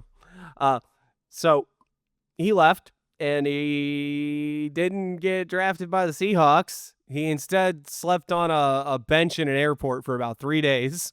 Like you do. Aw. Like you do. No one saw that coming, says a former confidant Mwemba's. From the moment things went wrong, I didn't sleep for 5 days. Even now, I'm still not settled about it. It just breaks my heart. People are trying to help you. I promise you that. Just to give you a little bit more details here, because obviously when you hear God told me that I was going to be a Seattle Seahawk, you're like, well, what did he say specifically? Maybe you misheard him when he said leave the leave the combine and you will be a Seattle Seahawk. Maybe it was like a warning. Like, look, if you leave the combine, the best you're going to be able to do is the Seahawks. But no, apparently he met a Father James Baranek while walking through St. John Evangelical Catholic Church. Going over a homily that he had planned to give the afternoon, he noticed the young man all alone, kneeling in prayer in one of the pews. His head was down and his arms were resting. Baranek, the team chaplain for the Packers, by the way, noticed the combine credentials, and he was like, that's kind of odd. But he had kind of decided to strike up a conversation with this guy. And he told him, he's like, what's going on? He's like, well, I'd been sitting in this church all day. And he's like, on the one hand, I was extraordinarily impressed. I asked him, how can you afford so much time in church today? Don't you have to be like doing things, running routes? He's like, no, he took the day off because he had to get his priorities right. He had to give time for God first. Very, very touching sort of stuff, isn't it? He told him that, he just didn't know what to really do. He couldn't trust anybody but his aunt. It was well, there was one other thing he could trust, apparently, which was numbers. What Baranek thought he meant was the Book of Numbers, the Old Testament book. But does he mean check fraud again? If this is check fraud again, I'm walking out. No, what he actually meant was the number 8 specifically, because Wemba had seen through codes and prophecies. He had seen through codes and prophecies that he was going to be a Seattle Seahawk and he was going to wear the number 8 based off of his readings. Just a note here, he was a running back. Running backs get numbers 20 through 49. You only get 8 if you're like a quarterback or like a kicker. I never put that together. I never really thought about that. They don't let you have the good numbers. No, you don't get to pick your number. That's not how that works. You get bummy numbers like 31. So he kind of was worried about this guy, as anyone would be in this situation. You're like, you start with being like, oh yeah, I'm. What do you mean? Nah, he's going to church and he can see through the numbers and prophecy. He seems like he's got everything on the ball. Yeah, you kind of thought that. So after he leaves, he just kind of disappears. He doesn't interact with anybody. He doesn't go back to the combine, any of this stuff. But you know what he's doing? Not check fraud. Take another guess. Cocaine? A good guess, but no, he's tweeting. Oh. There is an oracular power in tweets. I think perhaps he might have been onto something. Well, let's read some of these tweets and you can tell me if he was onto something. Oh my gosh, my life is 1 million times better now. I love God. Not quite everyone yet, but that'll come. But I do love my brothers and sisters, the Ray Elites. Thank you, Lord Ray L. Wait. Oh my God. No. Oh, wait. Co-host, are you familiar with the Messiah? Ray L? Oh God, for people who don't know, Ray L. God. I'll let you tell it. UFO cult. They had an immortal baby. It was. Well, let me just give you they got a website. Is it still up? Yep. LordRayL.org. You open it up and you got the first thing. It's, the Messiah has arrived. Big red letters, just in case you were curious. Witness the truth. On January 28, 2011, Christ returned to Jerusalem's Temple Mount, fulfilling ancient prophecies. Backed by eyewitnesses, government footage, and sacred texts, this miraculous event, marked by divine signs and descents from heaven, ushers in a new era. Explore the evidence and join the revelation. You then get a nice documentary video, this must be new, because that looks like AI Jesus right there. Pretty much all the best things. The authority of the King of Kings is uniquely significant upon all positions of leadership, whether religious or secular, yada, yada, yada. Let's get to the good part. This is some interesting stuff right here. Recently discovered secret codes in the Torah provides evidence. For over 3,000 years, the Torah has remained unchanged. Letter for letter has been preserved over the ages. Now, with the help of modern computers, it is possible to search for encoded messages. The discovery of these codes is itself a fulfillment of prophecy. You then get a lovely little chart that looks absolutely insane. I should send it to y'all, but we won't bother. But it's a big old chart that makes no fucking sense. And it says, do these codes also identify Lord Rael as the Messiah? Yes, they do. Because why would we even be talking about them if they didn't? Trust me, we wouldn't have wasted God. all this energy on this chart if it totally didn't answer that question that we just proposed. Well, I'm sold. Shit. Yeah, Makes I'm perfect pretty down with this guy. But here's the real question, because why isn't the big news all over the world? That's a pretty interesting question right there. If the guy is the Messiah, why does Because if you're in Jerusalem, they got priests out there with fly swatters just batting away all of these Jesus is risen people. They've got 20 messiahs just like about every week showing up, starting to preach on the mount or some shit about how much they are Jesus risen.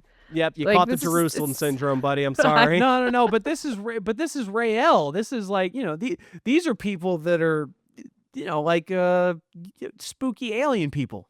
His name's These are- Raymond yeah. Lear, by the way. So Yeah. So reason 1, the Watchmen have failed in their duties. Reason 2, Satan has been underestimated by everyone, especially by those of the Abrahamic faiths. Reason 3, the return of the Messiah spells the end of the current world order and its power structures. Reason 4, the Lord's return was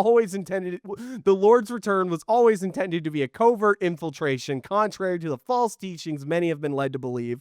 This prophecy proves it and provides one of the reasons for it. And then he just gives a bunch of fucking quotes. And then we get a list of affiliates, which are all just, the usual crazy stuff. So, obviously, what happened to our poor friend Adam Wema here was he got taken in by spooky, all Abrahamic religions, alien cult guy. It's a fun times. You gotta love it. And he does not stop tweeting. So... it's just pretty much what you'd expect.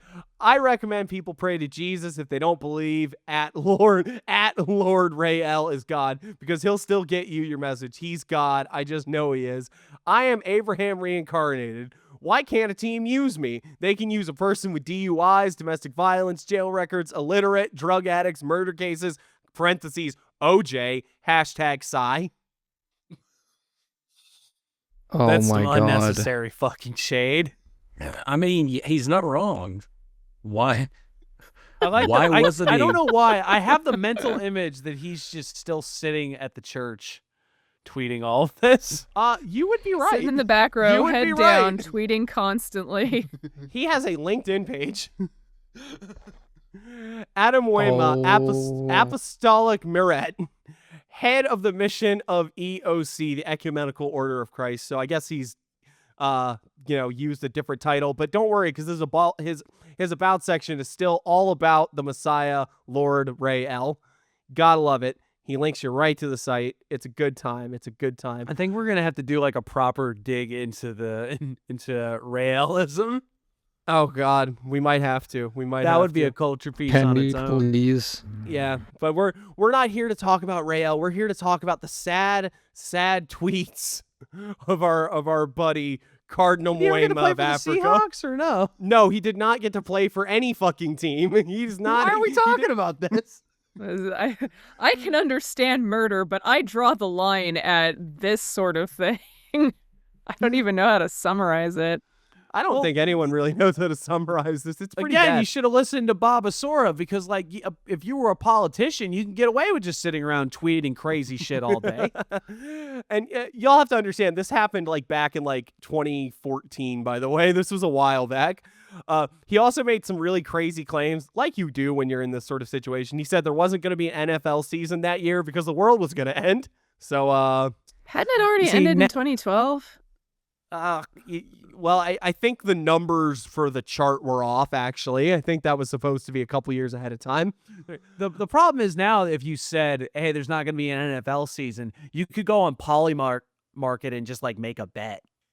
They'd be like, yeah, sure, all right, we'll see. Yeah, you're damn right you can. 45% payout if you're right.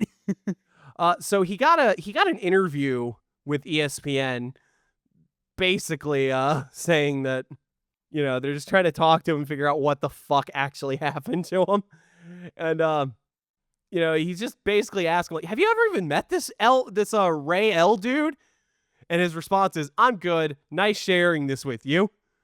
And he said, the guy registered his website in his mother's name. Did you know that? Did he tell you that? Have you ever actually talked to him on the phone? And he says, I'm good. Nice sharing this with you. You have been warned. What? Ooh. This just took a turn. And he says, warned? Warned of what? And he says, you'll find out soon. Just know we have nothing to talk about. What the fuck? So what happened? The man was murdered shortly afterwards. I'm making that up. No, he's just still being a crazy person tweeting about this dude. No, That's dude what he's went to done. go play for the Oakland Raiders, right? That's the Well, they're not the Oakland Raiders anymore. Now they're the Vegas yeah. Raiders, and they have a higher class of criminal to deal with. But remember, they were talking about how they can use people with DUIs, they can use people that commit murders, but they can't use me because I love our Lord and Savior, Ray L. Shameful. Cult behavior, not Yep. acceptable. Unacceptable. Yep. They don't like that in the NFL. We worship the normal God. Thank you. Yeah, thank you. We kneel for the cross and we stand for the flag. And if that flag has like a messianic figure on it, we are not about it. So there you go.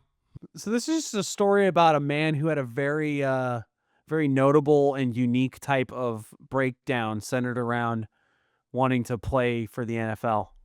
Yeah, pretty much. I liked it better when David Icke did it. But all yours was a Ponzi scheme and someone getting desperate. So who's the real loser here?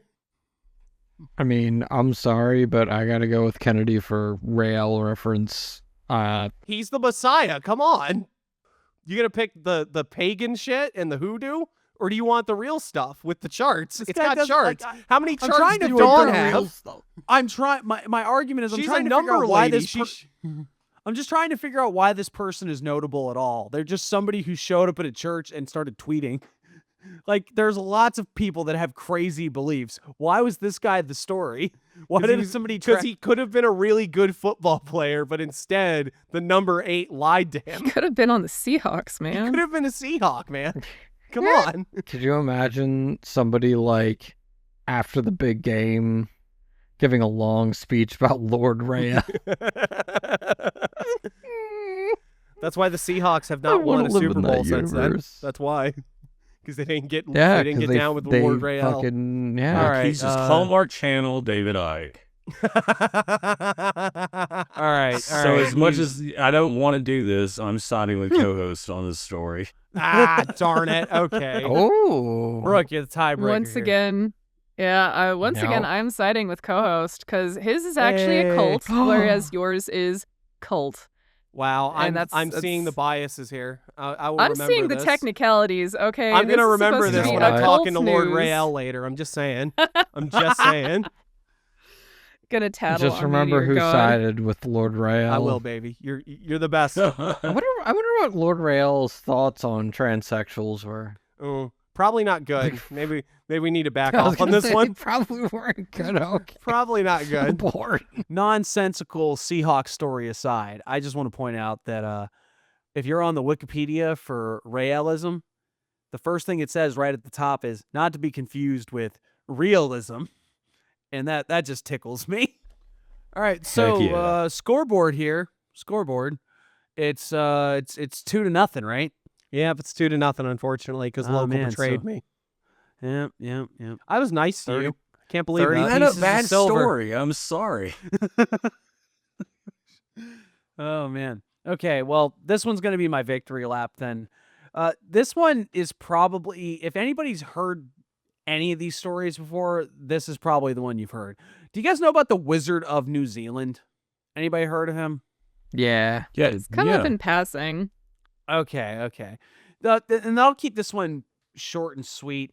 Ian Brackenbury Chanel, or Channel, I'm not 100% I didn't go to school. You Is there look at one this L or guy two? and you don't know how to say, you don't, Ian, whatever, blah, blah, blah. No, that's like that dude is literally just the wizard. He is a stand-in for the airbrushed van wizard. Like, that is the guy. But he was born in London, England in 1932. College educated, signed on with the Royal Air Force, did a lot of hopping around from place to place, attended the University of Leeds, graduated with a double honors in psychology and sociology, takes his degree, heads where all of the best and brightest of England end up, Australia. Debatable, but continue. Well, it's because No. they send the joke. They send the criminals and blah, blah, blah. Never mind. What Fuck you. was he No, a I got wizard in it. I got fucking it. in the Wait, 17th century? What? Whatever.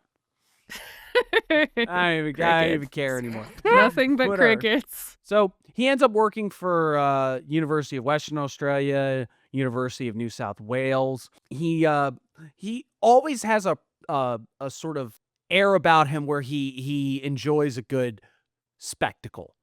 He started something called the ALF movement, Action for Love and Freedom, implemented something called the Fun Revolution. He's basically going on causing like big public displays and stuff He's a like that. Discordian, got it. Very much so, like in that kind of vein.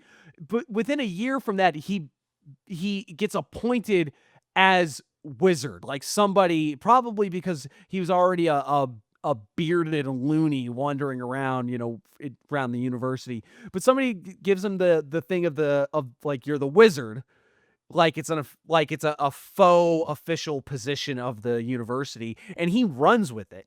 He gets the wizard dress. He starts acting the fool. He gets also appointed as their unpaid cosmologer and a living work of art and shaman, which is cool. But you're already seeing the sort of Emperor Norton type deal of like the you're not a real authority. This isn't even, this is not a real position. This isn't something that exists, but everybody just knows that guy's the wizard. Love that. And he leans into it, and everyone respects, so that's, it's a pretty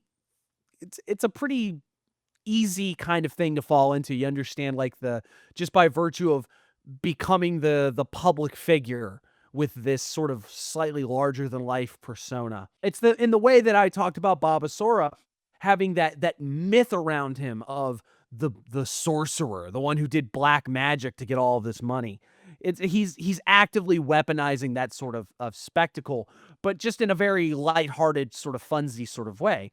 By 1974, he ends up in Christchurch, He ends up in Christchurch, New Zealand. Basically being somewhat new to the area. He's not in like the university environment anymore. He decides that what he's going to do is go into like the town square, basically, get on a ladder in public, just like a little, like the kind of ladder that you would use for painting or changing a light bulb. Gets up on it and just starts giving these loud public speeches about whatever tickles his fancy, of just talking about the problems with the world and like how we gotta do something about the destruction of the environment that we're causing and the moral degradation of the people, and why the hell hot dog buns come in packages of 8, but the hot dogs come in packages of 10, and how it all links back to the Antichrist. And he's just going on these wild sort of tongue-in-cheek rants of, you don't really know how serious he is about anything versus what his actual opinions are. And the public loves it. They absolutely go nuts for this. So much so that eventually when the police are like, hey man, you can't do this here, they actually make such of a hubbub that this becomes like a public, like a public speaking area where anybody is allowed to just show up and do it. But mostly it's there for the wizard. Like, nah, dude, that's the wizard. He's cool. He gets on his stupid ladder and he rants about the moral degradation of society, and he gives blessings, and he gets in beefs. Like, he got in a long-standing beef with the telecom company because they painted the phone booths a different color. And he felt like he's like, that is a waste of everyone's time. This is dumb. Why are you guys like, this is a waste of paint. It's a waste of this. It's a waste. Like it's destroying and poisoning the nostalgia that I had for a simpler time. And he gets a bunch of people in town to get on his side as like the wizard army to go and repaint. They started painting them blue, right? So they were red, they started painting them blue. They started going around and painting them back. Wait a minute, time out. So he was complaining it was a waste of paint, but then they and repaint then proceeded to waste more paint. Yeah. Okay. And even to the point that the local governance provided free paint for him to get into this beef with the telecom company. Hold up. Who provided him with the free paint? Got him. He actually won, by the way, because it forced the telecom company to actually, they took like a public poll of like if people liked the new color or the old color, and overwhelmingly they were like, nah, Wizard was right. And they were like, well, we're not going to paint anymore. Yeah. We was like, well, we're not going to paint them back, but we won't paint any more of them. So chalk one up for the Wizard. A battle that nobody asked him to fight, but he was there for it. But yeah, he would do, he would do silly stuff. He would perform blessings. He'd try to call rain dances. He'd have these loud, crazy spiels in public. I don't know how he's making any money doing any of this, but how is he supporting himself rather while this is all going on? But he goes on doing this for years and years, to the point that the Prime Minister of New Zealand, a guy named Mike Moore, who is actually an old friend of his, presumably from either his university days or something like that, sends him a notice saying that I noticed that you're the Wizard of Christchurch, and that's cool, but New Zealand might be in need of your wizardry, so I would like to give you the official title of the Wizard of New Zealand. He's raised up to a higher position of like actual, he's a John D now. He's a state wizard. Yeah. Yeah. To the point that he's got a passport that says like his name is just listed as the Wizard and stuff like that, which is like, this is like a very, very, very serious joke at this point. And not only that, but the Christchurch City Council, having noticed his rising within the ranks, contracts him to, quote, provide acts of wizardry and other wizard-like services as part of promotional work for the city of Christchurch. For an annual fee, he was getting 16,000, New Zealand dollars, which I think is a bit, which is like a Becco's. I thought you were going to say for $5 a month. Oh, yeah. And this is in 1999. So pretty decent money. So not to bad. be a wizard. So he goes around. So now he's actually free. getting. You're not getting paid any money for this, but you're not a state wizard though. That's very true. So yeah, he gets he gets a lot of he becomes a public fixture even more so, and now he's being paid for it. He goes around, he gives these long, he like said, these public appearances, these long. He's got the Wizard Mobile, which is like it's like the two front halves of a car smushed together, which I want to know how the hell he got that. That sounds like a fantastical, whimsical little vehicle. This whole story is just nothing but whimsy. I love it. Yeah, it's lovely, right?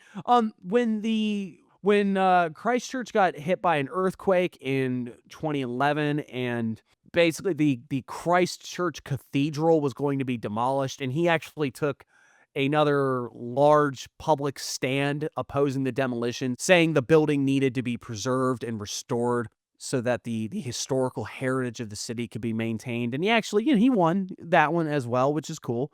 It's nice to see the way in which a public figure is able to throw his weight around and do some good.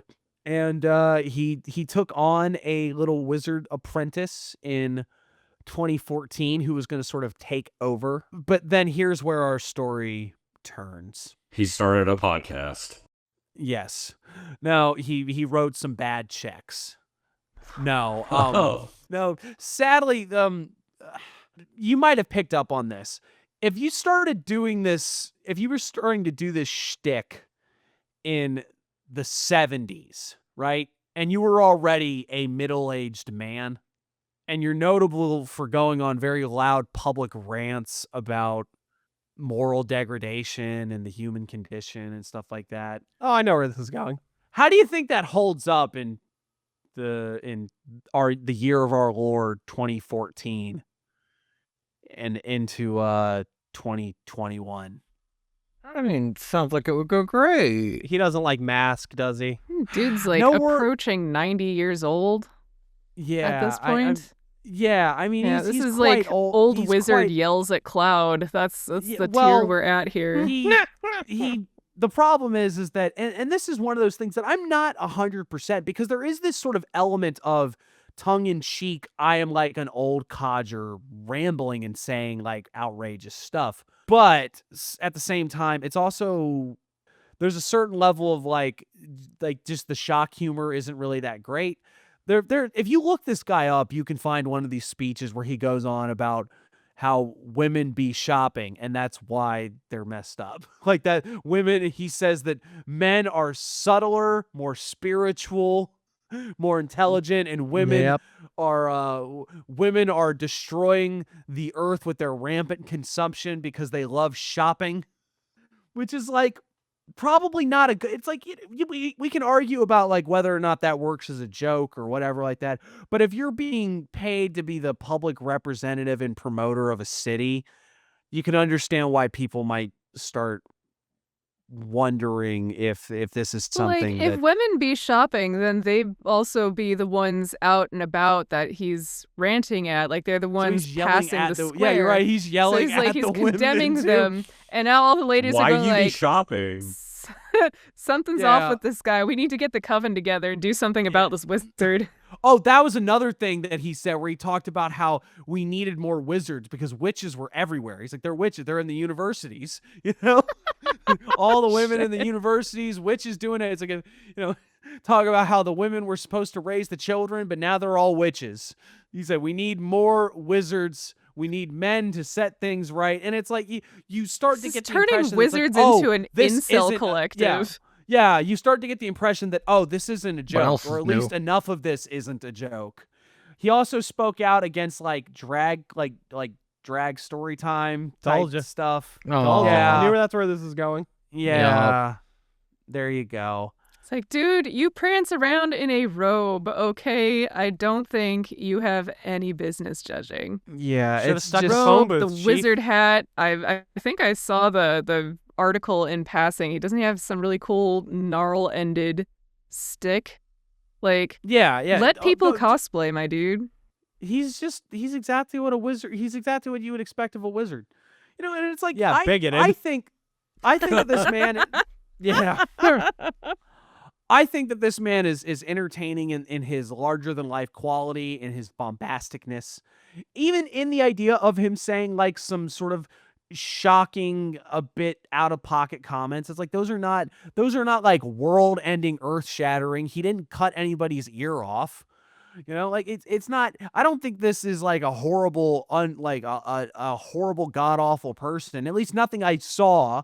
Even the inflammatory stuff he said is like it's bad, but it's not that. It's not like punch out a Nazi bad.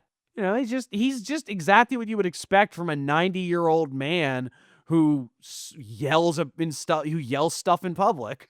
But the City of Christchurch ended their contract with him in October 2021. Notably, Babasora passed away in March 2021. This was the end. Rough year for wizardry. A rough year for wizardry indeed. He said he was going to continue to appear in the city. The following year he ran for mayor of Christchurch. How did that go? Didn't win.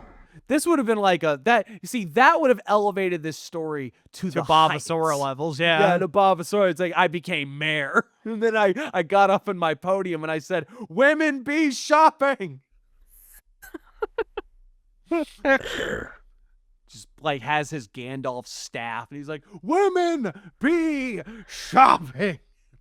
And then he realizes that it's like, "Oh no, I want women be shopping." So It'll that stimulate they the will local stimulate the economy. economy of the city of Christchurch. Women are the backbone of the economy, really. Like, this is the thing, is dudes like this condemn women for shopping, but as soon as women stop shopping, everyone's like, why aren't they spending money? And it turns into a whole ordeal of how to coerce them back out to the markets. Girls just can't win. They just can't win. It turns out sometimes they're not spending money because they've been embezzling it, and that's what they've been using to fund their shopping sprees. So we need is more embezzlement. Hey, look, at least the money was circulating, right? Like, it wasn't just sitting in an account, accruing more and just stagnating economically. Like, circulating money matters far more than... Well, you see, women embezzled money, so they circulate it through the economy in a way, whereas men just commit check fraud that's not actually stimulating the economy.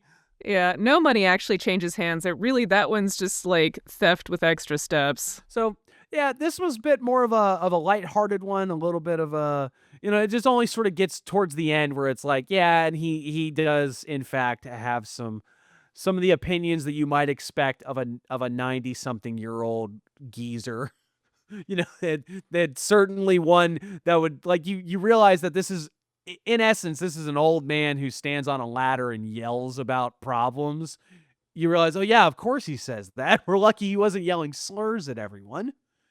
But he put on a funny hat while he was doing it, and that was No, Brookhouse people have a long history of wearing funny hats and saying racial slurs. It's not good. This is true. This is true. What I'm saying, though, is like and calling he had themselves the right wizards. kind of funny hat that made it. Fuck. Oh, no. I should have been the one to come up with that one.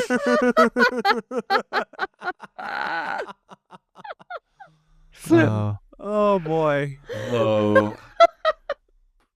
That's gonna be pretty tough to beat. I'm not gonna lie. Well, there is That's one another last good one. part where okay. where he got Arrested. yeah. Knew it. Cannibalism. What did I call it? Oh, God. Yeah. How'd you know, man? You must have. What'd he do? Oh no. This was It was 2022. He ran for mayor. 2024. He I don't know. I don't want to like. I was gonna come up with some insane crime to tack on so that all of them hit the same line of like, oh yeah, magic then crime, then magic, then magic, kinda, and then crime. But no, I don't want to. We've accused enough people of bad things this week. We have alleged. We have not accused. Yeah, allegedly. Okay. You got a real showstopper for us? You save your A game? We're going to see. Ahem.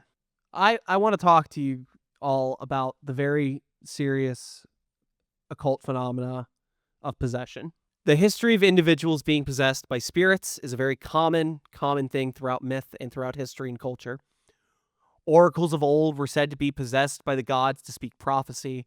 The Gospel of Mark has the wonderful example of Jesus exorcising a demon called Legion into a herd of pigs.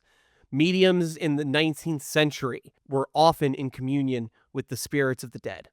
Almost every culture has some story of people being taken over by dark and mysterious forces, many even passing down rituals and practices that they may wield these forces for their own benefit. What I'm going to talk to you about is a very serious allegation. I'm going to submit that one of the greatest seasons of a football player ever to be accomplished Oh my God. was the act of possession. Brett Favre is a football legend. He is rightfully remembered as one of the best quarterbacks to ever play the sport. But was one of the greatest seasons ever played by this man really him, or was it something else? Now, I'm sure many athletes have been frustrated by the positions they've been put in and turn to black magic. Famously, Bobby Lane, as we've talked about on the show before, was traded by the Lions and was so pissed off that he proceeded to hex them, and he was even so mad enough to tell the fucking press about it. Despite being in a pretty bad spot, Brett Favre did not go public with any claims that he was bringing in a dark force to allow him to play football better. He was not admitting that he was possessed. This is all conjecture based on the evidence I have available to me. He was not out there vomiting like The Exorcist. But after a terrible, terrible crash out, deciding to retire, and then deciding, no, actually, I don't want to retire, and getting told, well, we don't want you, and having to go play with one of the worst fucking teams to ever disgrace the field, the Jets, maybe vomiting all over the place would have been better. I don't know. While most historical accounts of possession are far more negative, there are many that involve positive attributes. Khenpo Gongshar Wangpo was a Tibetan Buddhist in the Nyingma tradition, a dedicated and quiet man by nature. After a period of serious illness that witnesses claim took his life, Gongshar was revived as a crazy saint, teaching charismatically and profoundly in an idiosyncratic manner, renouncing his vows of celibacy and taking on a consort, and rarely, if ever, sleeping. After doing this for quite some time, he said that the purpose he had come to fulfill had been done, and he returned to his old self. There is a striking similarity between this and the strange fiction of H.P. Lovecraft. In a story called The Shadow Out of Time, there is an alien race in the future which sends the minds of its people back in time into the bodies of other people, displacing the minds of their original inhabitants until they are eventually returned. Another science fiction writer, Philip K. Dick, whose work inspired the movie Blade Runner, if you might have heard of that. No, what's that? He's really the sci-fi version of Brett Favre, you know? I mean, if you think about it. He had a very similar experience. Dick's personality was taken over by what he alleges at various different times was an artificial intelligence, God, an ancient Christian, so on and so forth. This entity had very odd quirks, such as calling his cat that was a male she and his female dog a he, because, you know, cats are girls, dogs are boys. This is a fact. And he would lapse into Greek, which Dick did not speak, but he also brought many positive changes in his life. He found out about money that he didn't realize he was owed. He apparently switched him to drinking beer, and that fixed some sort of imbalance in his body. It was a very interesting sort of thing. Gongshar, as we had mentioned earlier, was very ill and died. Dick had taken ether and had a predisposition to sort of these odd mystical happenings. And Brett Favre was dying as a quarterback, everyone. He had been tossed from the team that he had spent his greatest years playing in after devastating losses. He had just spent his first season away from that team watching the Jets remember what a real quarterback was like. He thought about retiring more than once. He was going to be 40 years old, which is positively ancient in the football world. He was going to have his first grandchild. This is what the death of a quarterback looks like. This is the birth of a football commentator. So what happens? Something else took over. Brett Favre was traded to the Vikings. And in that season, Brett Favre played like Brett Favre from the fucking 90s. No, Brett Favre played like Brett Favre from another fucking dimension. This was almost undeniably the greatest season you could ask for as a 40-year-old man playing the game of football. This was aging football player Brett Favre sent to the glue factory to go die, and in his 2009 season, making everyone question what they were seeing. Like Gongshar, he was teaching them with profound insight in an idiosyncratic manner. And you know what that lesson was, everyone? What? That Brett Favre was the fucking GOAT. The only part of this story we're missing now is that, as we said before, eventually Gongshar went back saying, well, I've fulfilled my purpose. Philip K. Dick eventually returned to normal, and the aliens in H.P. Lovecraft's story eventually returned to their time, and so forth. So when did supernatural football force Brett Favre finally go back to aging, old, decrepit Brett Favre? We know the exact moment, everyone. It was Minnesota versus Louisiana. This is a game that's going to live in infamy for more than just Brett Favre getting the absolute shit kicked out of him. If you're not a football person, you might not know this, but Louisiana got into a bit of trouble for a certain scandal called Bountygate. This was involving basically players being paid to hurt motherfuckers. They were just giving players money to be like, we are going to wreck everyone we can. If you fuck this person up, you're going to get a bonus. And if you watch this game, it makes a very, very hard case to say that that isn't what is happening. If I can digress for a moment, everybody loves a winner. There's only a handful of times where people cheated too much for them to really, get called out for it. You have to do Barry Bonds levels of steroids before anyone really starts saying anything. So, most people kind of like put this to the side. We would much rather have a winner who cheats than a loser who plays by the rules. That's just kind of how it works. Anyway, so Brett Favre's not having a good time this game. He's just getting the shit kicked out of him at every possible fucking moment. And this is still superhuman man of fucking majesty, Brett Favre. He's still playing absolutely amazing. It's crazy. He just keeps getting hit and getting back up. This is a 40-year-old man. This is a grandfather that is somehow taking all of these fucking hits and still getting up until one too many times. And you can see it. He gets up. He's shaky. Somewhere, somehow, the signal that Brett Favre was picking up gets scrambled. He's no longer this God man playing the game, and he's back to being a 40-year-old man who's just had every bone in his body broken. No one's blaming Brett. Like you got pulled out of space and time, and you got put back into a meat suit filled with so much contusions and concussed heads that you couldn't possibly have won this game. We know that. It's not your fault. And you might not want to believe this. This might just sound like a fun story, but I have one thing to say. Don't you think it is a little odd that the team that happened to knock a spirit, a possession out of Brett Favre was called the Saints? That does seem oddly fitting. I don't get it. I'll tell you when you're older. So there you go. That is my case for the demonic possession of Brett Favre. Okay, you win. It's not as whimsical, but I mean, I think you won. No, that's fucking. I think you got it. I think you did it. Just when I counted you out. Oh, God. Well, you won, so R.I.P. Brett Favre. Brett Favre is definitely still alive and committing, and up there just in heaven. No. I'm John Madden. No, I'm gonna show you how this ties back to all of this, because Brett Favre, the most recent thing he's done was commit financial fraud. So we're back on topic. Fucking A. There we go. We wrapped it all together. It's still crime. Hell yeah. Should have gone with fucking Adam Wema. Like Shake Fraud Magic News. Oh, God. All right. Well, with that, now it is time for the wonderful palate cleanser of the show, where we get to ask, how goes the work? We've been going for an extraordinary long time for everybody, so in 2 sentences or less, tell me what you're doing. Local. For sale baby shoes.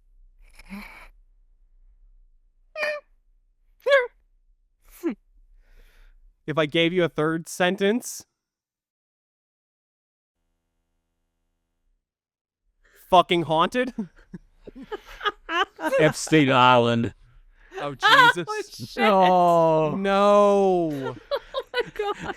Coco, what are you doing? Gonna have to be Horrible. cut. Yeah. oh my God. Christ. All right. Too far, man. Too far. Oh my God. I don't know how to follow that up. It's pretty hard. Reading the book of the law, because starting tomorrow is the writing, for those who want to know when this was recorded. Oh, yeah. 3 days of the writing of the book of the law tomorrow. Oh, shit. Yeah. Yep. Get excited. By the time you're hearing this, it will probably have passed. And if you didn't read it, then, Ayahuasca isn't going to come and put your true will in your stocking. Shame on you. No cakes of light for you. Thank God. Brookhouse. Well. I did that. Lent, and Lent just ended this past weekend, and my big sticking point for Lent was I could not watch YouTube until I had meditated that day. And this is really exciting because, like, some days I did my meditation pretty early, and other days I was very fidgety and I didn't get to it until very late in my day. So I seem to have broken the grip that YouTube has had on my compulsive behaviors of just like, I don't know, I just need background noise. I'm going to put something on. And yeah, so that's cool. That seems to be the work I have done lately. And now, like, I'm still trying to do the regular meditation thing. I'm no longer being as strict about how I go about it, but I'm also just like, I go on YouTube and go like, this isn't that interesting anymore, actually. Why was I so obsessed? This is weird. So I think there's demons in the YouTube. And like once they snare your attention, they don't let it go. But when you use the power of Lent, they cannot keep their hold on you. You've just negotiated with the demon out in the desert and told it to fuck off because you got to meditate. So you just got to there get you that go. shit out of the dryer when you're done, and then that Yeah, I know it's a fixes fire that issue? hazard if you don't keep it cleaned. There are no demons in the Chaos Magic News YouTube channel. You can watch that. You'll be completely fine, listener. And if you're not fine with using YouTube anyway, you can also find it on many other podcast distributors. Oh, is that the workaround? That feels really cheap. For $5, you can get some extra demon-free Patreon content. No, there are many demons in the Patreon content. There are many, many Yeah, demons in the it's Patreon. literally just Many all of them in the demons. comments section. If you want demons, co-host, what are you Hey. doing? Planning group rituals. Oh, yeah, we were supposed to do the 2 cents. Brooke, you blew way fucking past that, homie. I know, I'm sorry. I realized it as I was still babbling. It was like, oh, That fuck. rule don't apply to me. I'm a wordsmith. I need more words to make my point. Also, 2 sentences can still be run-on sentences. Oh, can it? Yeah, Okay. our big orange president got famous off of tweets. So short form rules seems like I don't know. You see the rants he posts now are just like, it's like, 15 paragraphs, and then he goes, hit send, thank you, phone.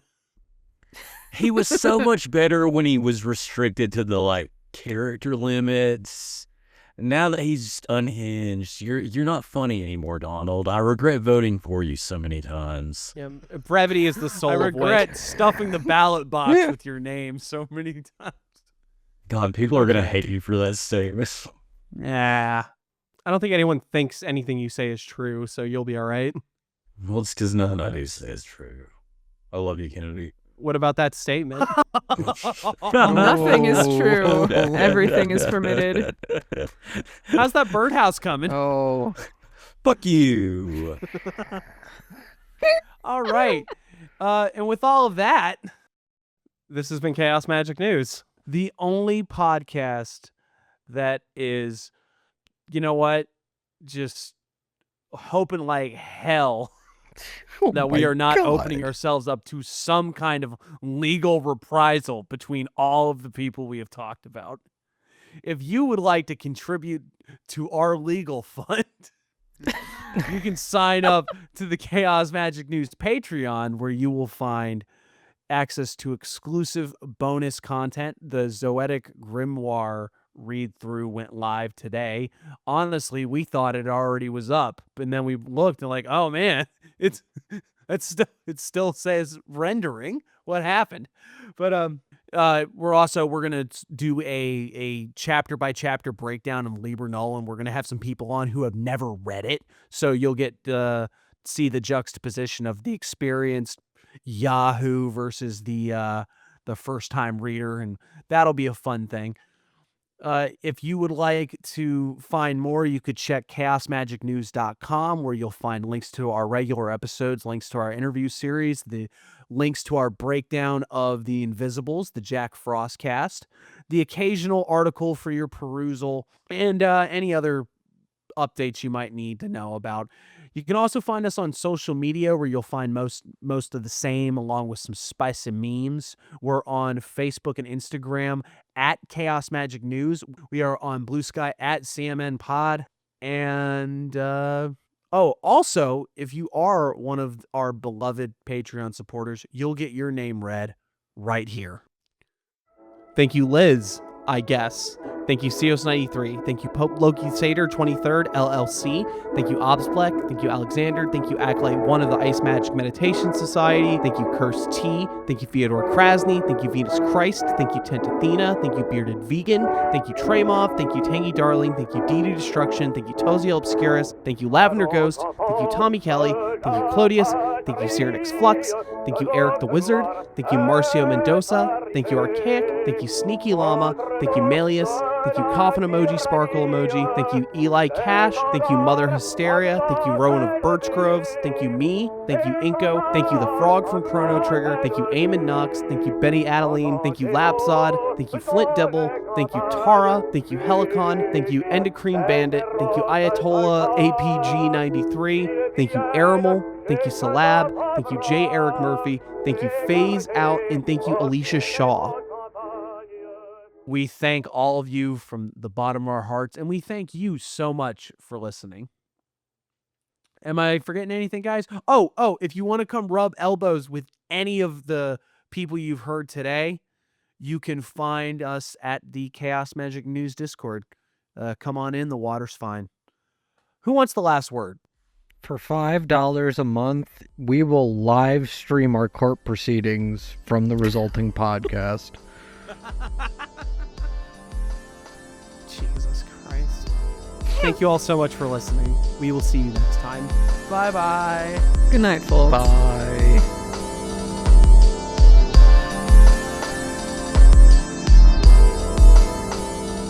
That's what they want. And again, nobody's listening. This is after everybody left because they were only here for the Alex Gray stuff. But if you're somehow if what?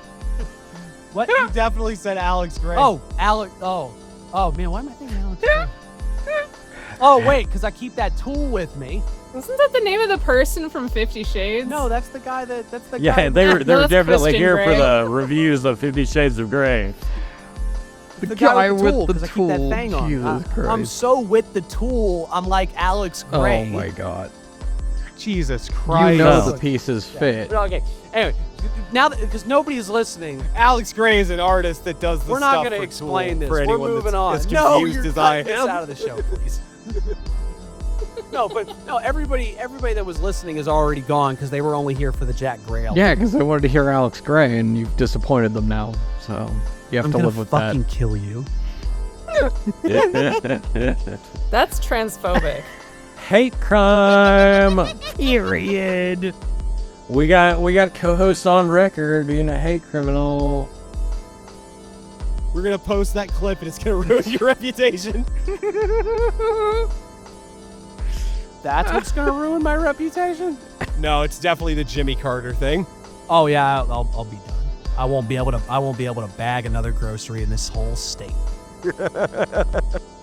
We'll be able to pump another gallon of gas for someone else. I was just Yeah, I going to won't be make able- that joke. Well, we're not going to be able to pump a gallon of gas anyway because we're not having any gas anymore. Yeah, $20 a gallon.